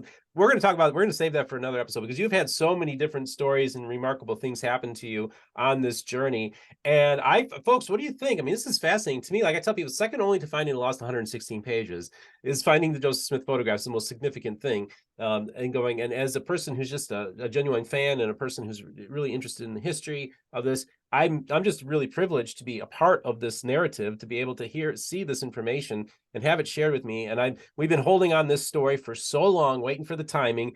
And I want to appreciate you because you even told me, Curtis, you said, nobody's going to scoop you, Steve. Nobody's going to scoop you on this. So I appreciate you. I'm not interested in making anybody, have a scoop. I want people to see the evidence and to make their own. Get it out there. And I hope this will spur research. I hope forensic anthropologists who see this, we need to hear from them, will come forward and say, I'm interested. Let's team together. Let's write some articles. Let's do some more research. Let's see where you did things wrong. If I did, let's see where you got things right.